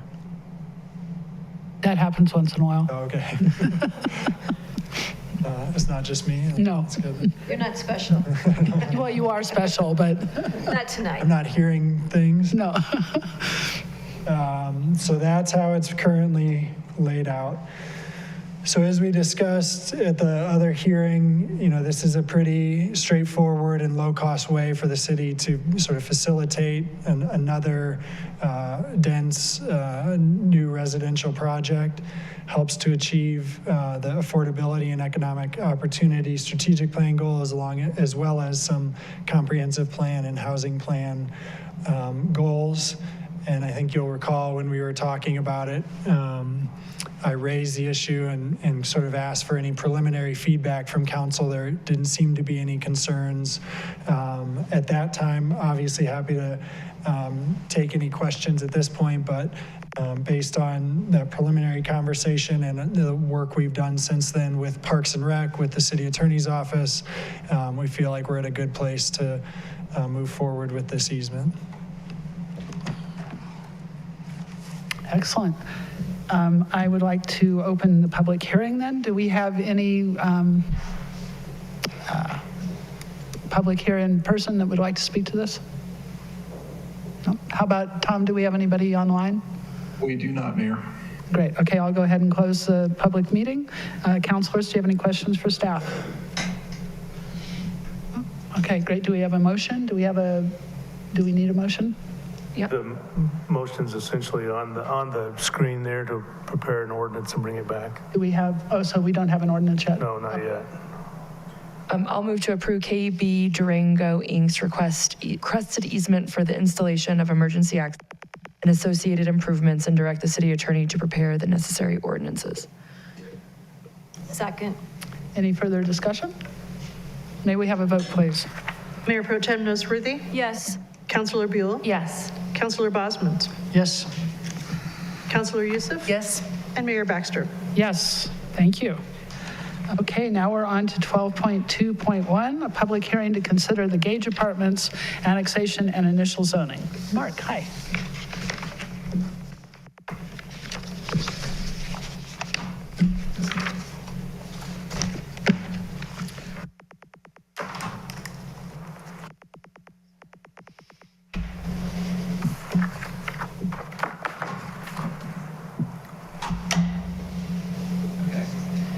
Mouse is not working, so let me give it one more shot to get the full screen. There we go. Okay. Good evening, Mayor and Councilors. Nice to see you in person once again. Mark Williams, Community Development Department.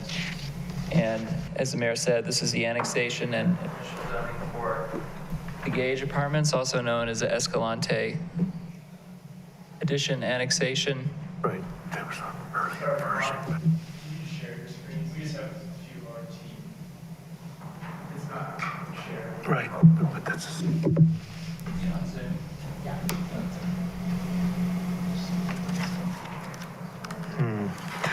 It's on mine.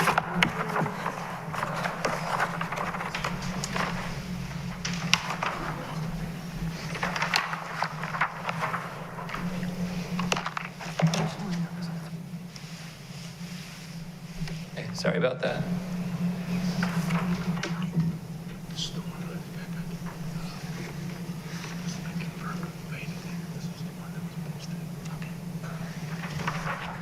Sorry. Agenda confusion again.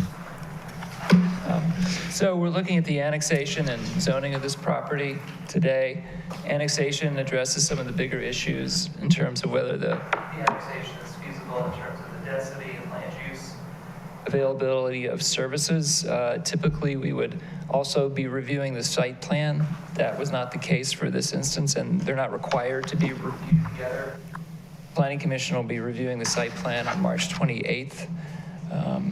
So here's a map to show you what I'm talking about. This map is just under 3.5 acres and includes some of what is now Escalante Drive. That land was dedicated to the city as right-of-way in the aughts, but so the project development itself is about 3.2 acres, and that matters in terms of the density that they get. You can include this street because it was dedicated for the project to calculate what's called the gross density. So we're just south of the Rocket Point Apartments for reference and behind Home Depot. Here's a photograph, a recent vintage. Obviously doesn't look like that today, but you get the general idea. The site's been used for storing trucks and transportation equipment, and then there's a pretty large industrial building on the site. So the project that's part and parcel of the annexation is to have 89 apartments. 75 of those will be market rate, 14 will be income qualified units to be rented to households with between 80% to 120% AMI. And you can't see it because here, but the 14 units equates to 16% of the total units, which is sort of our starting point for getting affordable housing, because that corresponds to the number in the fair share ordinance, even though this is not subject to fair share because it's rental. When we began the process, the applicant, 4 Points Capital, proposed 83 market units. Staff saw an opportunity to get some affordable units because this is an annexation and we do have some leverage with what we do. And so we worked with 4 Points Capital to get more units on the site, including 14 affordable units, whereas before there had been just 83 market rate units. A little bit of background about 4 Points funding, because it's, I think it's important. It's an opportunity zone developer, and the city had talked to several developers over the last 3 to 5 years about developing on this site. No one else was able to do it. 4 Points funding was able to capitalize on their position as an opportunity zone developer, which essentially means It's a federal program. It's targeted investments for areas that don't exceed certain income levels and some other criteria. If you have capital gains that are subject to tax, you can invest within an opportunity zone. After 10 years, you could choose to withdraw your money, and that capital gains tax will be reduced. And so I think because of the combination of their experience doing this and the opportunity zone funding, they were able to develop a plan that worked where no one else could. And so as we go on in this development, I know that you'll have some questions about the affordability period. And so I'm explaining this to point out the relationship between that 10-year affordability period and the opportunity zone, which enabled this development to happen where no one else could do it. So the city's contribution to this project would be $180,000 to $185,000. $150,000 is from our housing fund, and then $30,000 to $35,000 would be from waiving the building permit fee.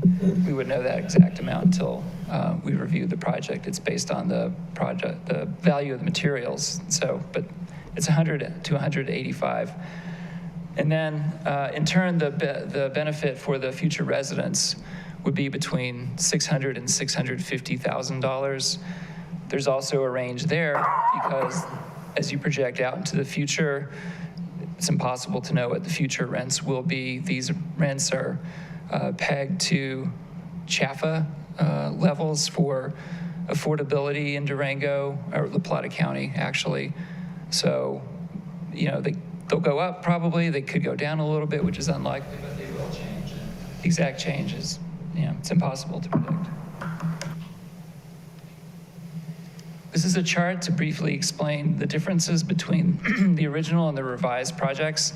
So as I said, 83 units originally, now 89 units with 75 market rate units. Multifamily buildings can be up to 39.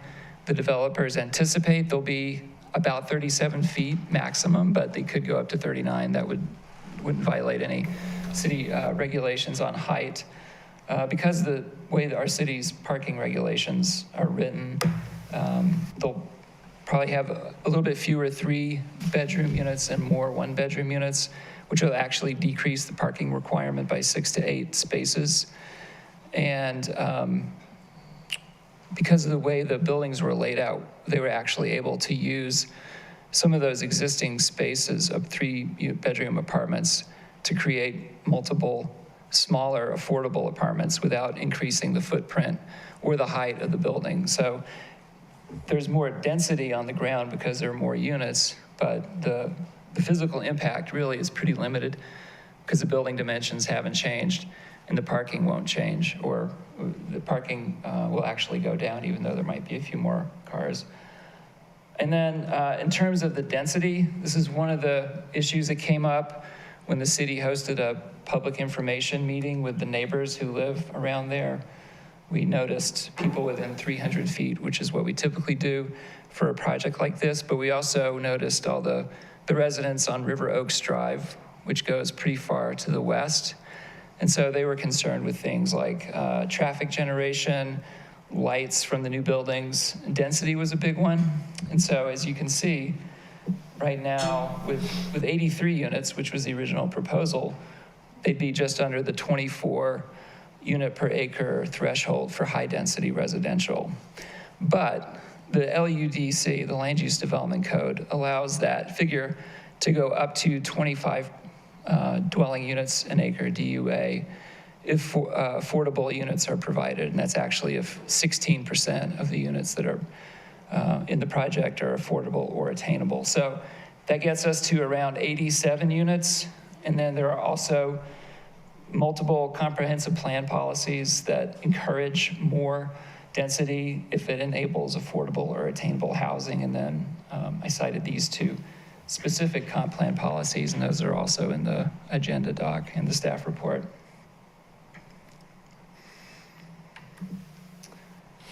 These are the Chaffa levels I was talking about earlier. I think we could probably go back into these a little bit more later on if you're interested.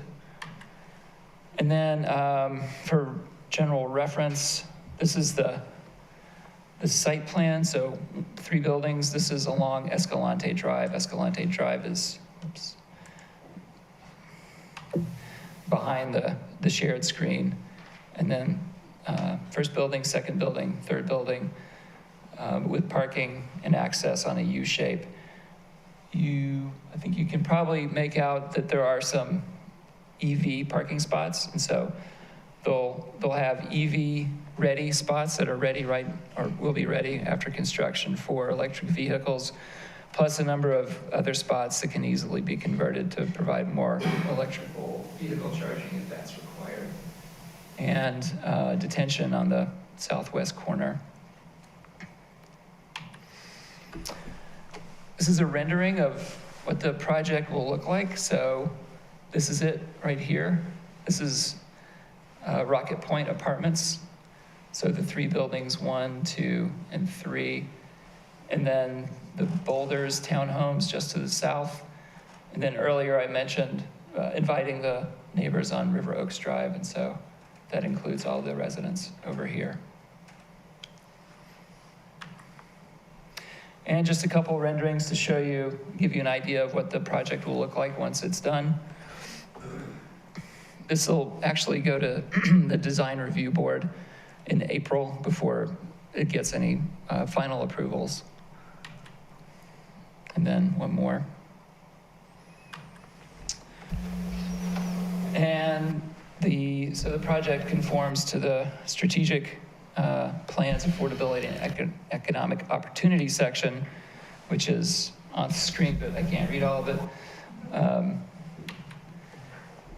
The LUDC criteria include the annexation criteria in 6.311 as well as state statutes. Most of the annexation criteria are actually driven by state statutes, and we have a few additional ones in our land use code.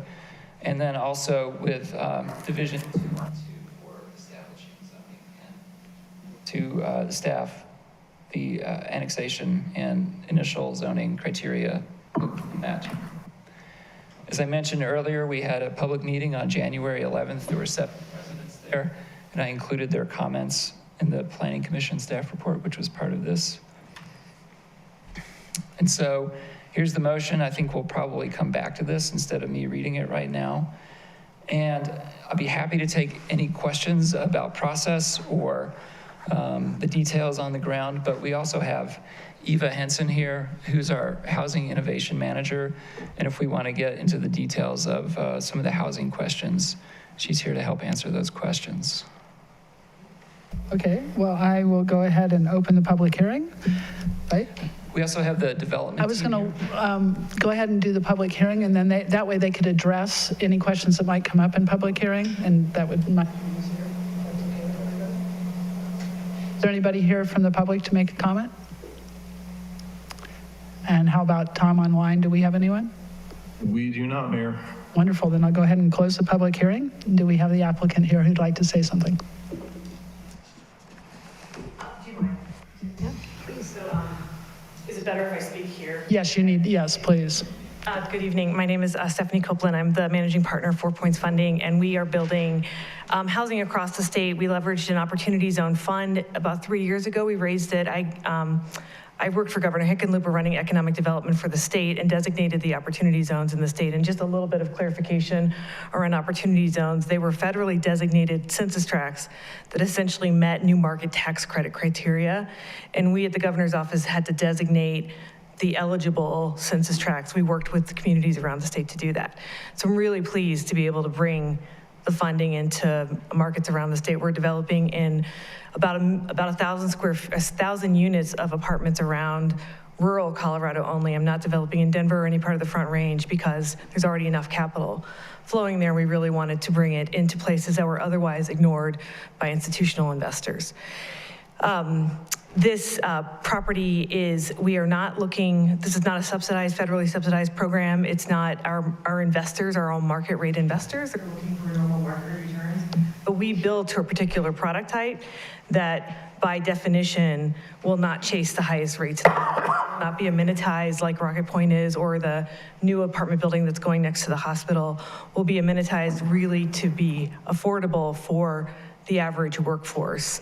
We don't have any tax credits or anything like that that comes in. So really appreciate the discussion tonight. It's been interesting hearing about everything that's going on in Durango, and appreciate the consideration. Thank you. Thank you. Council, do you have questions or comments for staff or for the applicant? Yeah, I have a couple of questions.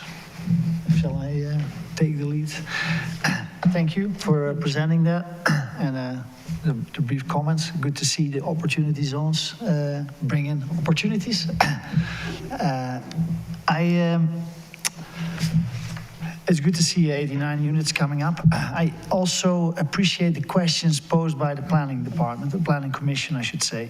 And I wanted to follow up on some comments they made on the housing innovation funds and the waiver of building fee, the building permit fee. And if the developer was contacted about returning, there was two comments, one of them about returning the $150,000 at the end of 10 years. Because in the end, the housing innovation funds are supposed to go to affordable housing, but we only cap it for 10 years. So the affordable housing is capped in a way. So maybe that's, and I just wanted to see where we were on that topic. Maybe you even discussed a transfer fee to offset that instead of having a dollar amount come back after 10 years. That would be another potential solution to that.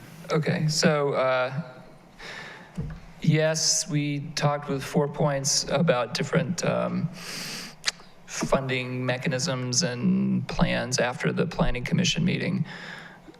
You know, I guess to take a step even farther back, typically when we do affordable housing, we shoot for 30, 40 years for affordability. So we realize 10 years is not ideal. That model does not work for opportunity zones, so that was a deal breaker, was the message we got. So then the next question is, okay, if you're not willing to do that, are you willing to pay the city back after the 10-year period for that money that provided, or in some ways compensate the city? And I think their position is, you know, this was the deal that the city and 4 Points negotiated at the outset of the process, and so they would like to see that honored. But the discussion was had, yes, even at that level? Okay. That's interesting. I also wanted to, and the transfer fee is not an option, I guess. Is that because that would offset the whole advance cost and the whole different? So a lot of that $150,000 probably has come from a transfer fee. It's, you know, there's a bucket of money, so transfer fee and in lieu fees. I think he means a transfer fee when they sell the building. Okay. That's what, I think that's what, is that what you're meaning? Yeah, sorry. Yeah, that's not something that has. Is that something worthwhile pursuing? Would you be open to that discussion? So it's a transfer fee, not a tax. So it has to be voluntary. Correct. And, you know, it's an annexation, so maybe it's not 100% voluntary because the city council and the city does have some discretion in imposing annexation conditions, but it's something that we'd want the applicants to agree to right now. So, you know, I'm not sure if it's the right moment for that discussion either, because this is zoning, so not really about that part, but I did want to plant that seed because I thought it was very good comments from the Planning Commission. Let me ask the next one. Traffic seems to be a concern. Councilor Bosmans, before you go on, can I clarify something? Because I think it said in here that actually this also sets this agreement about the units and about the payment, the $185,000 and all of that, that this hearing would also set that, make that agreement set? I think that you could make a motion or adopt a condition or a finding during this meeting, and then that condition of approval would be memorialized in the annexation agreement. So if you want to change it on the dais, I think that's something you can do to But what I'm saying is that if we don't make any changes, then the way that this is currently set up is the way it would happen. Right. Okay, I just wanted to clarify that. So that's why I just wanted to make sure we all understood that, because That's a good point. Yeah. So I guess we'll have to think about that a little bit. So on the traffic, I think there's also valid concerns. It's interesting to see that the calculation method changed, and now there were no more requirements, or we fall within the limits. Is that something that's... It's interesting. The traffic engineers use the numbers from the ITE manual, that's the Institute of Transportation Engineers. And those numbers were adjusted from when the original traffic study was done for this area. And that was done in 2017 for the Rocket Point apartments and all the other development that was happening on Escalante Drive. That was done by, at the time, it was Russell Engineering, that's now SEH. And so SEH did the new traffic study. And they found that with the new ITE numbers, the baseline was lower. And so even with the addition of these 89 apartments, because the baseline is lower for what you would do now as a traffic study, it didn't trigger any need for new traffic improvements in terms of stop signs or new lanes or... Well, this is what the code is. I look forward to, I think it's good to see this annexation, initial zoning. Look forward to the next phase, come to council. But I do want to see what council members think about the comments that were made by the planning commission. But I'll let you guys ask first questions. Yeah, I have a thought on the comments, but I'd also like to ask the staff a question. Please let me know if I'm wrong, but I thought there was a change in legislation that you could look at in lieu of fees for rental properties. Did that not come through this past year? Because I know we've discussed it as part of the consideration of the homes fund and the 16 and the in lieu of the 16%, also making some requirements of any new development for that. Am I mistaken? No, that's a new law from last year that a city can now charge in lieu fees for rental projects. But we have not done a study, and this is something that we would need to have a professional study done to make sure that we have the right set of fees calibrated. It's not something that we would feel comfortable doing on the fly. We want to make sure that we have an ordinance that is legally justifiable. But that's been available for some time for us to consider whatever you propose. Right. I mean, we have tried to get a consultant to work on a new RFP or to work on a new ordinance. We haven't had any success. Thank you. I don't want to put you on the spot, but I do believe we have an option. So I do want to, first of all, with the developers, I want to thank you for working with us. But I do want to say that I believe there is an option. It may be coming forward, and I don't want to necessarily stymie something, but there is the potential to impose an in lieu of fee on any new rental development within the city. And that's a question for staff. Yeah, again, I would say, I think the staff's position would be that, yes, that is a fee that we could charge. We would prefer to have a study done to make sure that it's airtight. The first fair share ordinance that was done 13 years ago, there was also a study done for that to make sure that it was good. I would like to say, I read the minutes of the meeting, and let me start by acknowledging all the hard work of the Planning Commission. I would also, though, like to say I was actually concerned when I saw the conversation, and I appreciated the city attorney's comments to the advisory board that they may be moving out of their realm of responsibility and into operations. And so I think that's something we have to, I would encourage all my colleagues to read the city attorney's comments to the advisory board on that, because it's really important to separate operations from recommendations. And while some boards do have a mandate to look at finances and provide recommendations to that, I don't believe the Planning Commission has that mandate. So my own concern is I'm looking to the Planning Commission around areas of code and issues there and appreciate and value that. But I worry that we're getting into staff operations and recommendations. So as the council has instructed the city manager to have a real review of the boards and commissions and their operations and responsibilities, I think we need to take that into consideration. I do not want to diminish in any way the hard work of the Planning Commission. And I think some of their own board members recognize that that may have been a bit out of the lane, so to speak. I would also like to say that I would hope that the 4 points funding,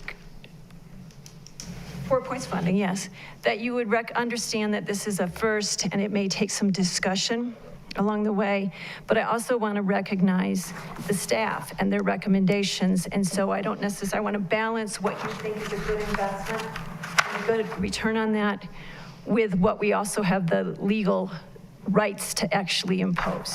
So I'm looking at those two options there. Thank you. Any other comments by council? So I just want to say I love your design. I love the angles of the buildings and all the grass in between, and especially when you compare it to the next door with the Rocket Apartments. I think it just looks really, really nice. So I just want to let you know I'm really happy about that. And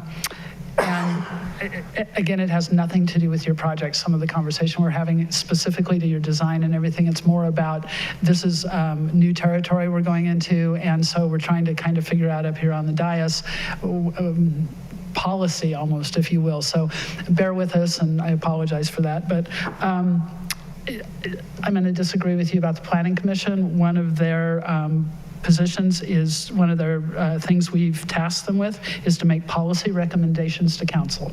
And I think that what they're doing here is saying, you don't really have a policy on this, do you? Or do you? And if you do, does this fit your policy? So I totally support their having that conversation and throwing that ball at us to take it on. So I think it's fabulous that we're getting 89 units and that we have an additional 14 units that'll be in that 80 to 120 AMI. With the numbers that you put up for the rentals, the current rentals and the AMI pricing, so this doesn't have a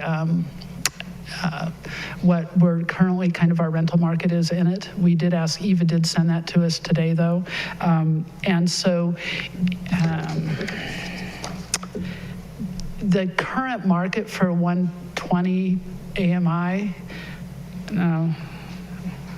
is depending on which units you're looking at, is anywhere from, well, the market rate rent is anywhere from $2,000 to $2,500 or $1.6 to $1.7 thousand, dollars per month. So there's a significant benefit to us in that 6 units of the $1,228 for the 80% AMI, and it's a significant difference in what their market rate would be. So I appreciate that.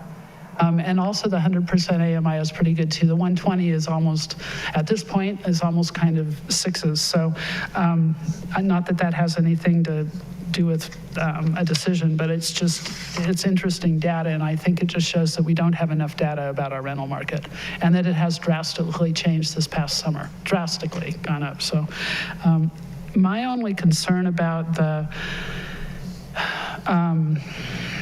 $150 contribution and the building fee waiver, building permit fee waiver is precedent setting. And so I'm wondering, and I realize that you feel that there's an agreement that's already been made, but I'm just wondering if, particularly, so the building permit fee bothers me too, because it's a complete, if I understand correctly, it's a complete waive of a building permit fee. Now, I can understand why we would waive the building permit fee on the 16% of the units, because we're definitely getting a benefit out of that, but I'm not certain the justification for the waiver of the rest of the building fee. And I don't mean that there shouldn't be another way to give credit for that. Maybe there is, but I'm not certain we want to do it in the building fee category because of the precedent that might set for something in the future, that we don't want to stop charging building permit fees. Or maybe we do, but we haven't had that discussion. The other precedent that I'm concerned about is that essentially, Scott Shine and I talked about this, is should that $150,000 be considered like a interest-free loan and hence the payback like the Planning Commission was discussing? Because in the end, when they turn those units around and they have 14 more units going from deed restricted to market rate, the value increase in that piece of property is going to be several $1 million. I mean, we could calculate it out probably and get an estimate, but it'll be several $1 million difference. And $150,000 might not even be 5% or might not even be 1% of that. So I'm just wondering if, I'm not certain how to deal with this. I'm conflicted.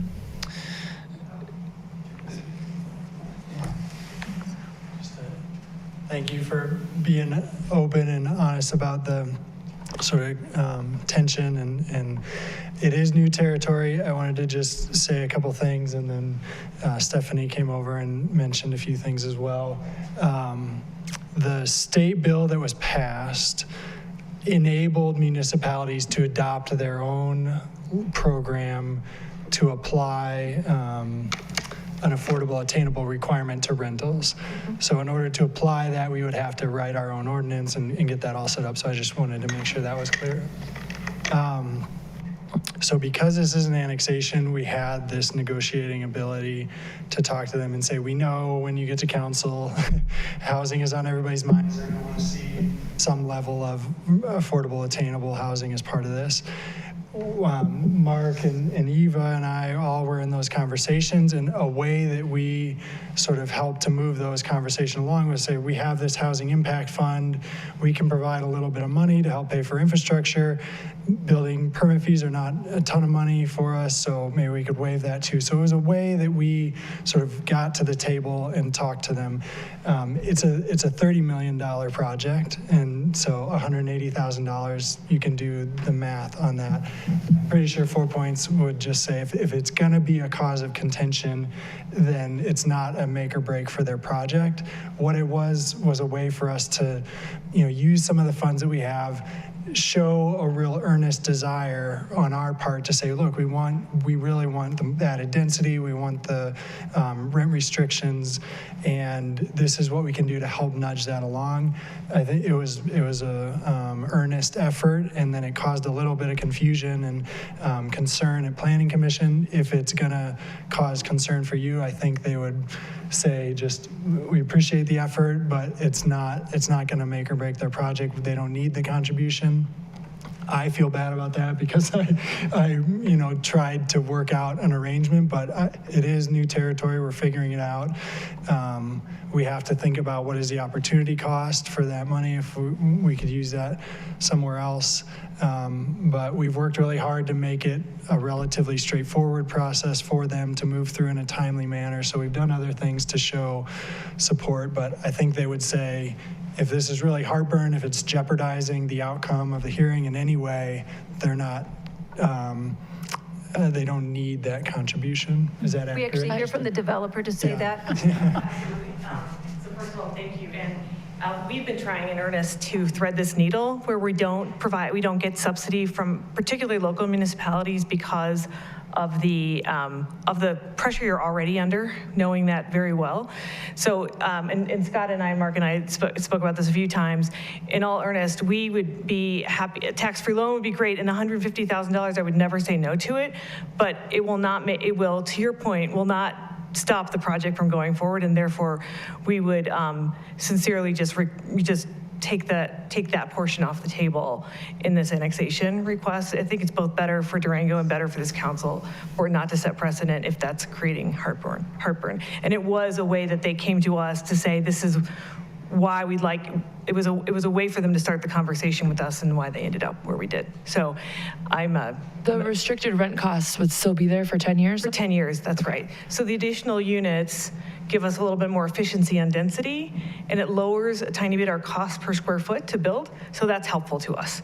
And the delta between today and over time, what we did with the rent restricted units, we assumed that market rate rents are going up faster than income, and so the way we modeled the rent restricted units is that they don't go up as fast as the market rate units go up. That makes sense. That creates that gap.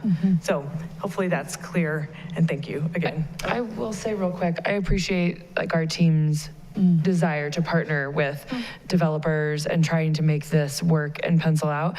I agree that I do see more value from the development than our $180,000, like that in the long run. I think the biggest thing that I see is that our goal is for long-term affordable housing. And so for us to say, you know, we should use the money that we have set aside for long-term affordable housing for 10 years, not saying, I mean, yes, we want, if you can only give us 10 years, I'll take that over nothing. Right? Like if you said no, it wouldn't be there, I'd be like, take the $180,000. But I think that is probably the biggest struggle, is that that's like our strategic goal. And just to give you some comfort, again, the product that we're building will not compete with Rocket Point. If we don't have the same amenity, we don't have a pool, a clubhouse, things like that. It is really it is a workforce housing. That's what we're developing all over the state. Just to give you some comfort that we would probably price ourselves out of competition if we tried. So thank you again. Well, thank you very, very much for being willing to be so flexible and seeing what a struggle this is for us. We really appreciate it, and thank you to staff for working on that.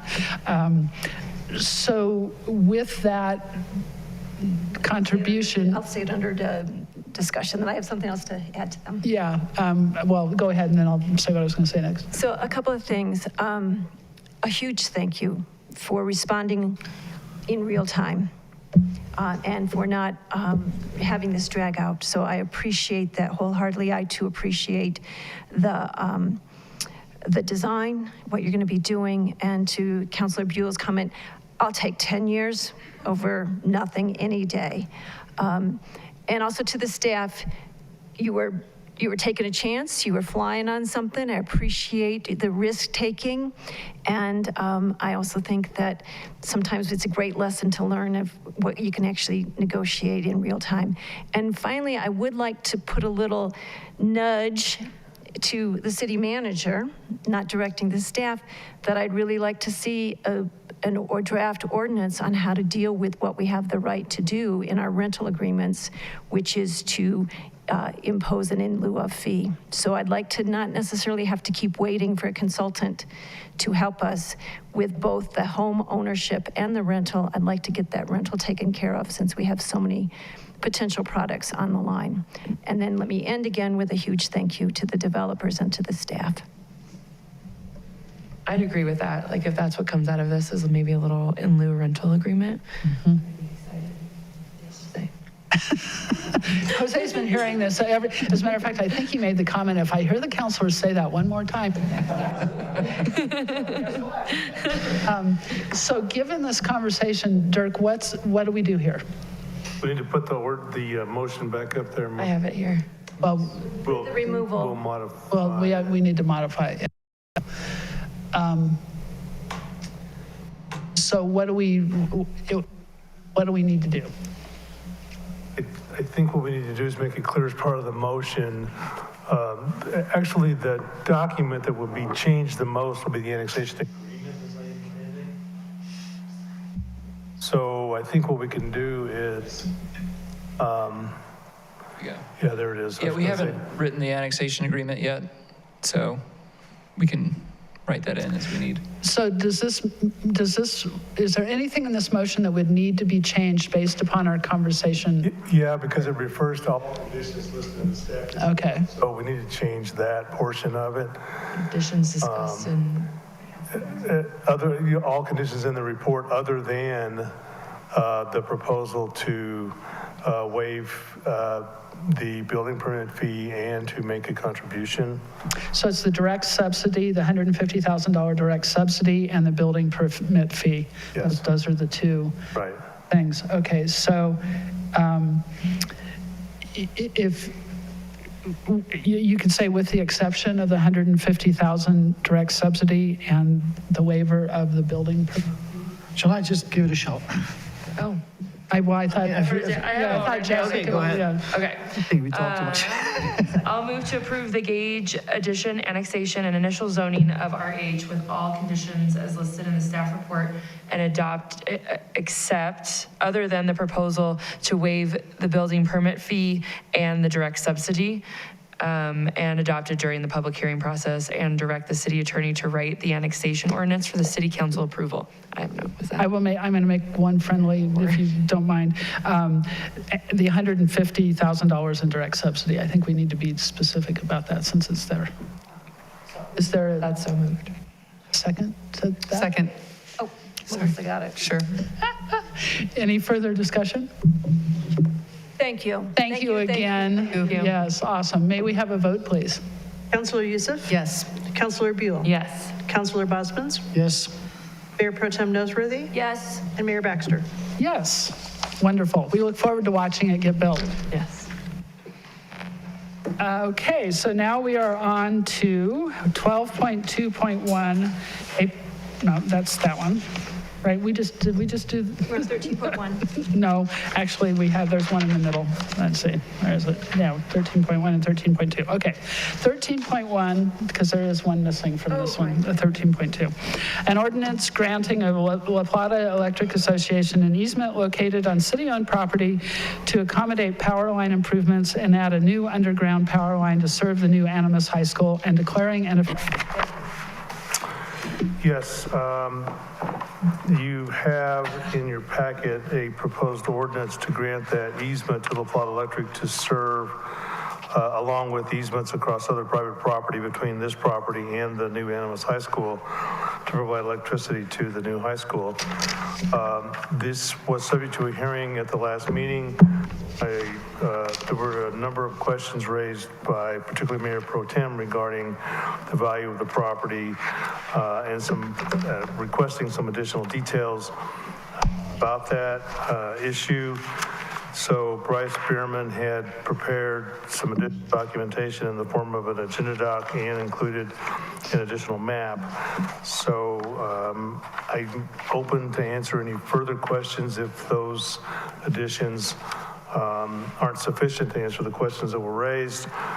But the ordinance number, I have too many agendas in front of me here tonight. That was my problem too. Ordinance 022-11.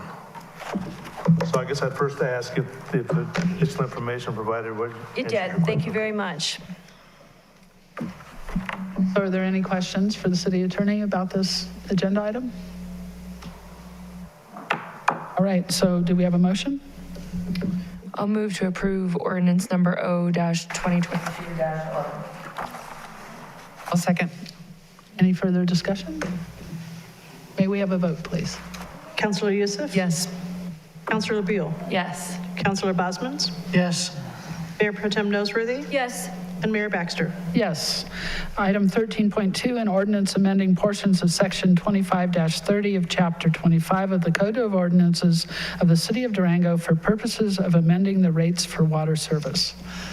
Yes, this would be ordinance 022-12. This is first reading of the ordinance that was subject to the hearing earlier tonight, in which, the Public Works Manager outlined the proposed amendments.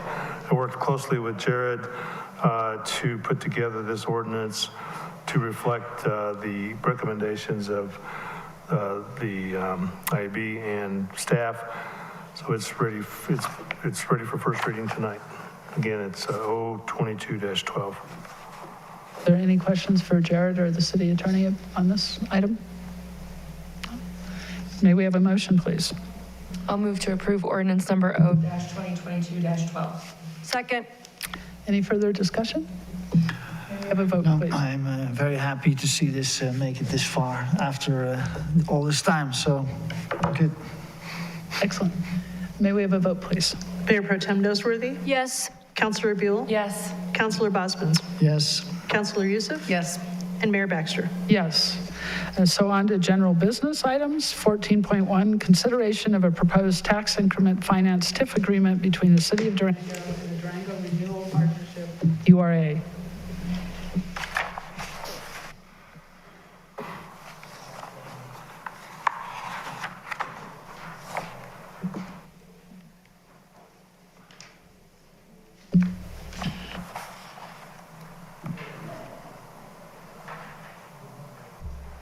Still being shared. That's great. No.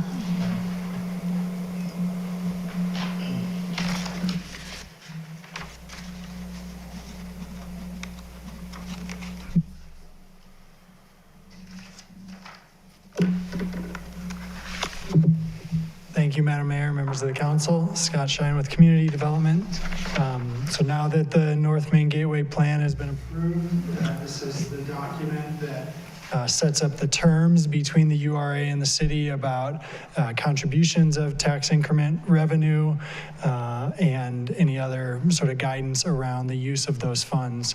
So this is the first one that we're bringing forward for formal adoption. We'll also take a TIF agreement to Clark County and 9R.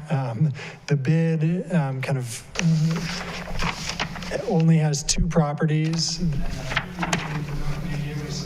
Small part to play, but we still have to set up an agreement with them. And then there are three or four other small entities that we'll set up TIF agreements with. So those are all in process. As I mentioned before, we've given updates to the county and 9R and are working with their staff to draft the agreement.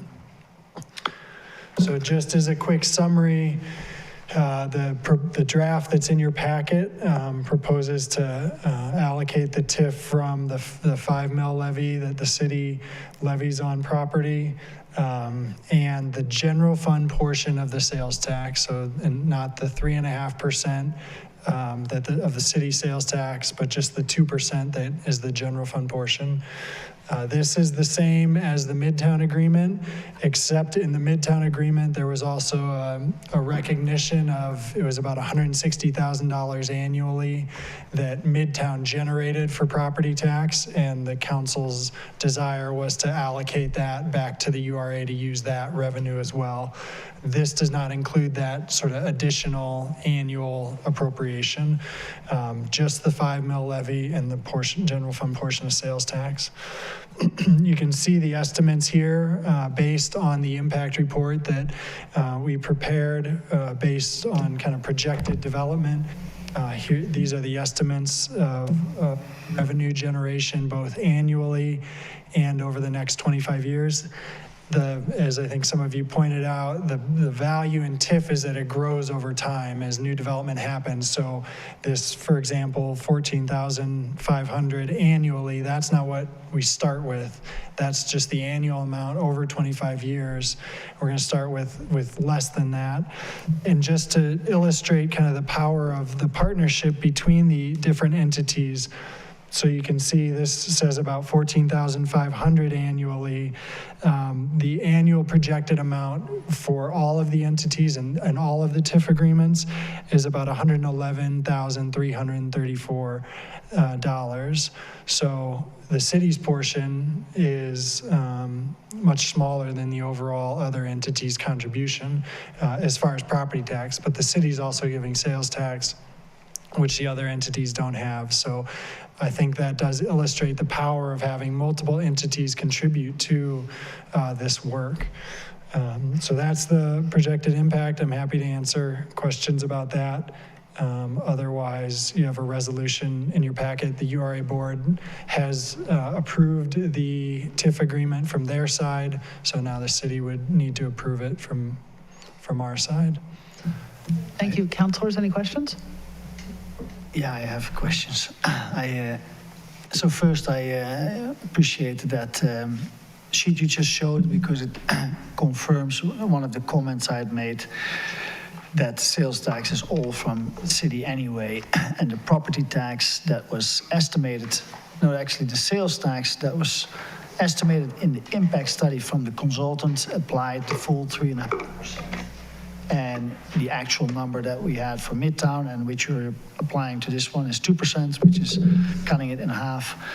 And then on the property tax, I was wondering, what is the allocation that did you get a verbal feedback from the county and 9R and the different entities, or? Yeah, our initial presentations were just informational to them. They didn't take action, but we specifically requested the full allocation, and there was not resistance to that. And I think that is 1.8% from the school district and 8 or 9 mil from the county, correct? I have the numbers here. The county is, so the cities is 5.007 mils. La Plata County is 7.348 mils. School district is 17 mils. And we're not asking for the 9R bond recent mill levy because they obviously need that for their bond payments. So just the 17 mils. And the other entities, I think there was like... Very small. Animus mosquito control is 1.4 mils. And then the rest are under 1 mil. But they, for Midtown, were not requested Correct. for. Correct. And on this one we are? Yes. Oh, interesting. Yes. And they have? We've not approached them yet. Okay. Well, just for the record, I think the sales tax is going to the city anyway, no matter what happens in that area. The property tax, that is exactly the benefit. One of the benefits of having a URA is having access to county and 9R school district diverted taxes to the URA, the increment. But even if you look at this number, these numbers were generated based on very, very optimistic forecasts, meaning property taxes would have gone up straight off the bat the first year, even though we have one project that would take anyway, even without a URA, and I keep reminding everybody of this. But if it would go up for construction today, it will be completed in 2 years.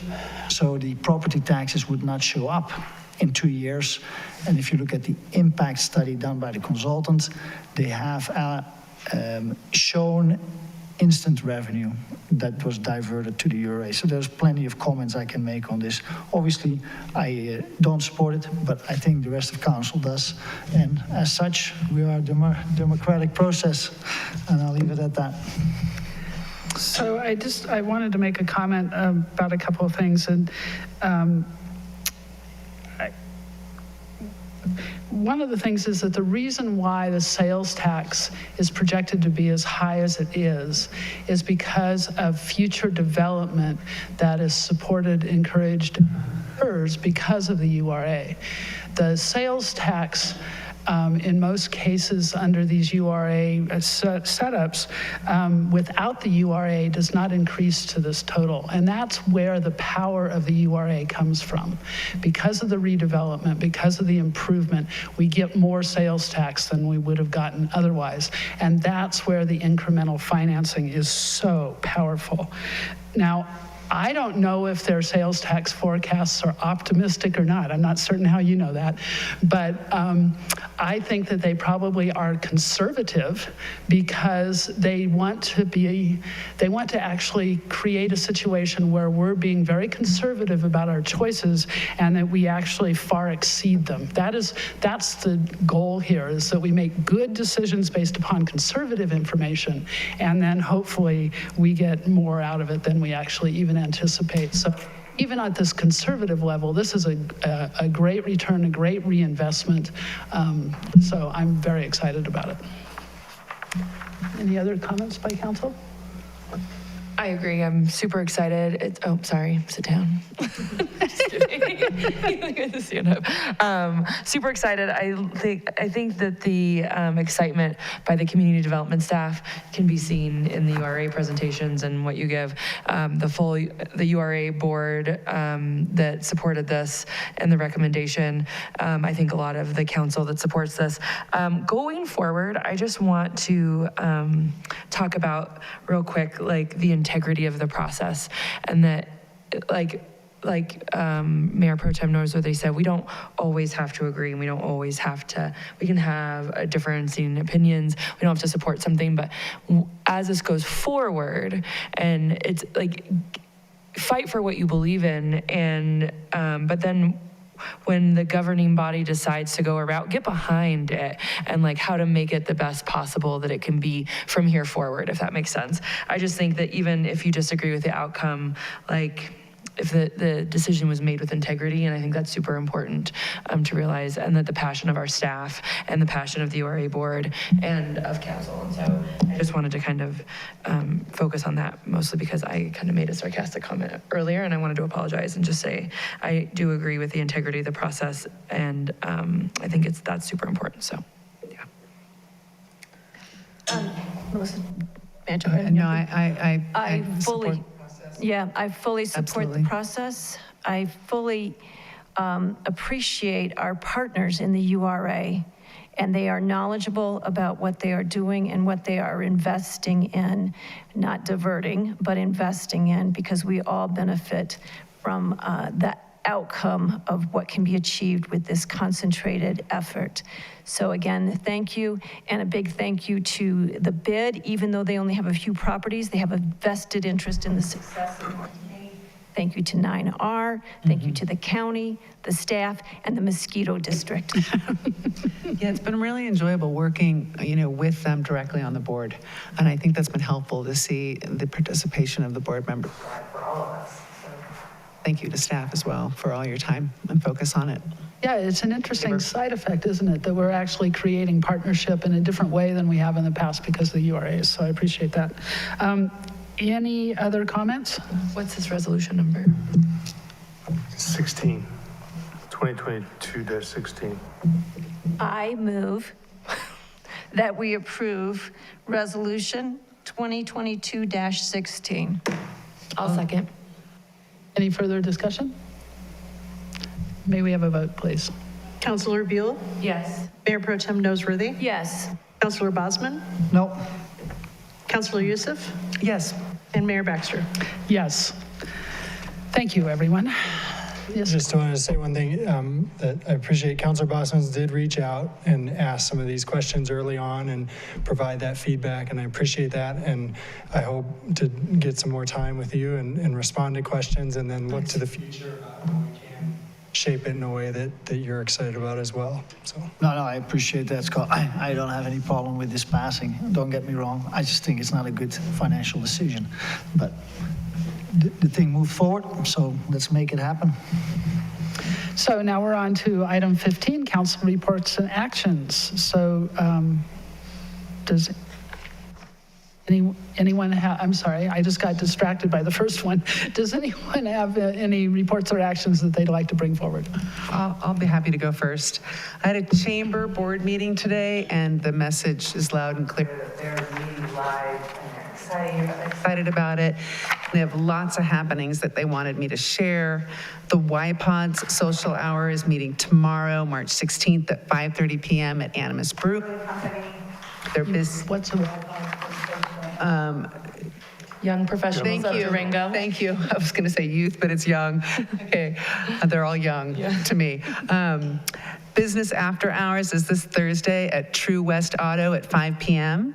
Eggs and Issues is April 7th, which is the state of the community at 8 to 10 a.m. at the Doubletree, and our local representation, including our mayor and the county commissioner, Marsha Porter Norton. correct? Talking about the state of our community and a state representative as well. And the Durango Rocks Awards ceremony is May 3rd at 5 p.m. Tickets are now on sale from that, for that event. We had an update today from Karen Chesser, the 9R superintendent. She did give us an update that masks are not optional at the school. She said about 20 to 30% of the students are still wearing masks, but it's really quite seamless. In any case, they've only had 3 cases of COVID the last 2 weeks. She gave an update on the new Miller Middle School design and build, which sounds really exciting. They expect to start that in January of 2023 and complete that build in the fall of 2024. Students will stay on site during construction. And they're talking about a lot of project-based learning environments, flexible environments, learning stages where different learning communities can come together and meet the needs with a lot of collaborative options and a lot of outdoor spaces, which just really sounds quite awesome. They talked about the DF, with the PD moving to the 9R building, their temporary solution for the big picture school is to move it into the Powerhouse Science Center next year, which is very good use of that space because the Powerhouse Science Center is closed on Monday, Wednesdays, Fridays, and that's when they're in school. So it's interesting timing. And then the long-term solution would be to expand the Maker Lab space for the big picture school. So really interesting discussions happening there. Also, Leadership La Plata is accepting applications for next year. They want everybody to check out their website. The applications are due at the end of May, and you need 2 recommendations. So that was my update on the chamber. I wanted to let you guys know, I met with representatives of the DACE, the Durango Arts Conference and Events Center. This was kind of a follow-up to your meeting, in which case they spoke with the Creative Economy Commission last month. They're working with key players, including the city councilors, all of us. They'll be meeting with all of us if they haven't reached out to you already, the hoteliers and arts and cultural partners. They're looking at 2 potential properties for potential performing arts and conference space. They're sharing basic conceptual design plans for possibilities, which do look very exciting. Clearly, there would be great benefit for a performing and arts and events center. We've been talking about it for years, and they're looking at this basically one more attempt at discussing 2 possible locations. So be expecting a phone call if you haven't already met with them personally. The Women's Resource Center is having their Extraordinary Women's Awards Night, which is March 30th at 5:30 p.m. at the DoubleTree. This is a really fun and inspiring local event that I've been to in the past, where they recognize women who've been involved and dedicated with the health and well-being of our community. That's a very fun event for everyone. If you haven't been in the past, I recommend it highly. Things are starting to happen live, which is great. Our next CML meeting is going to be live. It's going to be in Denver in April, which I will attend in person at my own expense. These meetings are going to start being live more often, so they will be more difficult for an individual counselor. Certainly monthly is going to be more difficult, but I definitely hope to get up there as often as I can. So the next one will be April. And that's it. Councilor Youssef, if I may, just a point of clarification. Yeah. I just did receive today the letter from 9R requesting us to add them as a sublease tenant to the Powerhouse Center. Okay. So great. There's still some things we have to go through and check out. I just want to make sure that the council knows that we don't have that lease signed yet.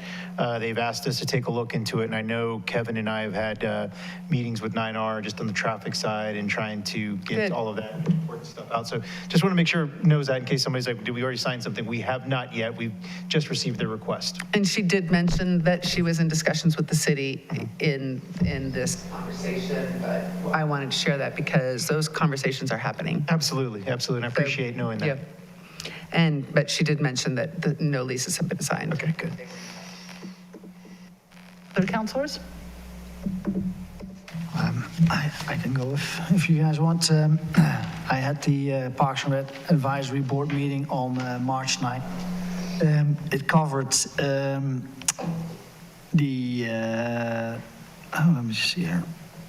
the electric e-bikes on natural surface trails, capital improvement project process. And a specific one I think I'll highlight a little bit more is, even though it's getting so warm, the Chapman Hill little tow rope. I think it's such a fantastic little gem we have in our town. And I think it was in the Durango Herald as well. They decided to provide direction to replace the little tow rope in the center with a almost full length, starting a little bit lower, going as high as it can, tow rope on the left, closer to the building, so that the whole mountain opens up. And it's more of an play park / skiing area, and eliminating the tubing option. So, and if you ever go there, I mean, I live close by, it is amazing how many people use that little Chapman Hill. Oh. It is almost the same success as Lake Nyasaur's play structures. So that is going to happen normally this year, I think, still for next year. So little improvements, they start adding up. It's nice. Is that it? That's all I have. Yeah. Well, first of all, I want to thank the mayor for pinch hitting for me. I was stuck on the east side in a snowstorm. And so she got a text, quick, can you help? And she stepped into the IAB meeting for me, so she'll be reporting on that. And two things. This past, the days all blend together. Last week, we had a meeting of the, what we call like the Resilient Hospital Systems Working Group. And I just wanted to say it was really extremely productive. Patrick Sharp from Mercy attended as well. And we agreed upon goals, agreed upon set of facts of the situation and possibly first actions. We talked about what is each person's self-interest in this and professional interest in it, and some of the kind of categories and rationale for the turnover. And without being able to go into great detail, we actually turned it over to Patrick Sharp, the CEO of Mercy, to talk about some of the recruitments that are underway. And that was very positive in the sense that a recognition that we have lost physicians in different specialties as well as family practice, but a really intensified effort to turn that situation around. So I was quite pleased with that. And then the Wildfire and Watershed Protection meeting is having our next meta meeting of all the participants, and that'll be Thursday, another 3-hour meeting, kind of plotting out who's doing what where, who's applying for funding for where, and how do we go forward, as well as an update, I believe, on the job search for that. So those are I didn't attend any meetings except for the one in the hospital, and thank you for filling in for me. Do we have a staff person also attending those ways? Amy. Excellent, especially with the who's applying for what. Oh, no, with that, the hospital one, no, and that's a very... No, not the hospital, I meant the wildfire. That's Amy. Yeah, okay. So will that then change to Faye? No, Amy Schwarzbach. Yeah. Okay, That's great. okay, excellent. So you gave me an assignment I forgot about, thank you. So the Infrastructure Advisory Board meeting was really interesting because one of the things we talked about, and this I'm going to go backwards first, was the idea that they might want to start meeting in person also, because the Natural Lands Board is now, and everybody loves it because they've, 3 of them have never seen each other in person before. Yeah. And it's great. So and the conversations are much more like give and take, and it's just easier to have those kind of dialogues. So I think they might be doing that. And so I'm sorry if I've put you into another in-person meeting, but there you go. See what happens when you call me. Be careful what you ask for. So they also talked about their 5-year capital improvement plan and the charts and everything that we saw today and all of that conversation, nothing, I mean, this is all just discussion. There were no decisions made about anything.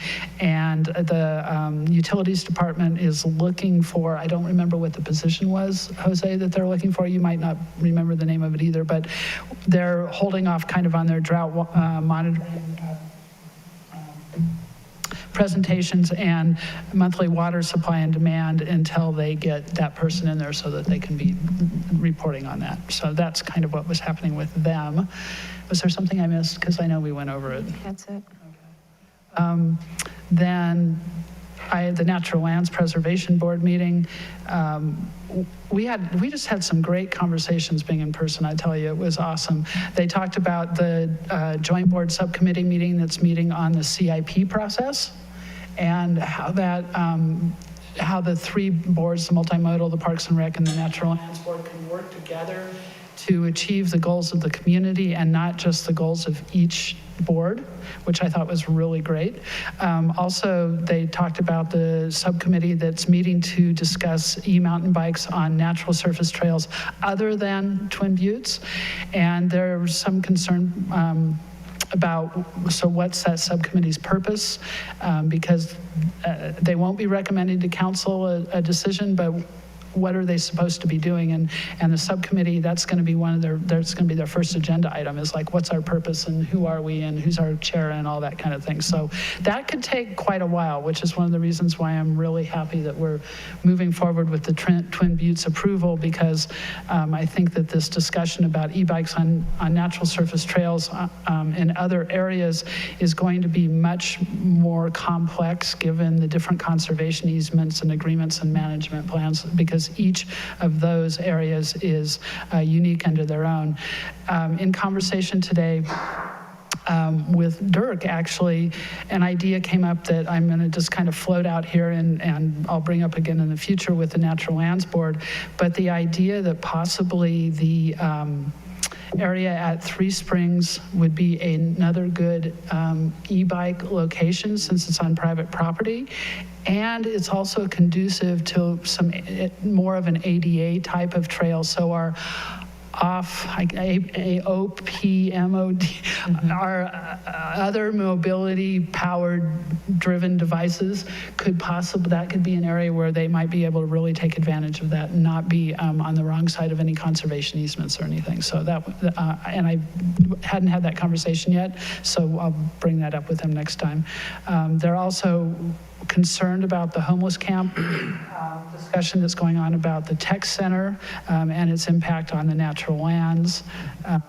Obviously, it's not decided that that's where it'll be, but they want to stay aware of that conversation. So those are really what the Natural Lands Board was talking about.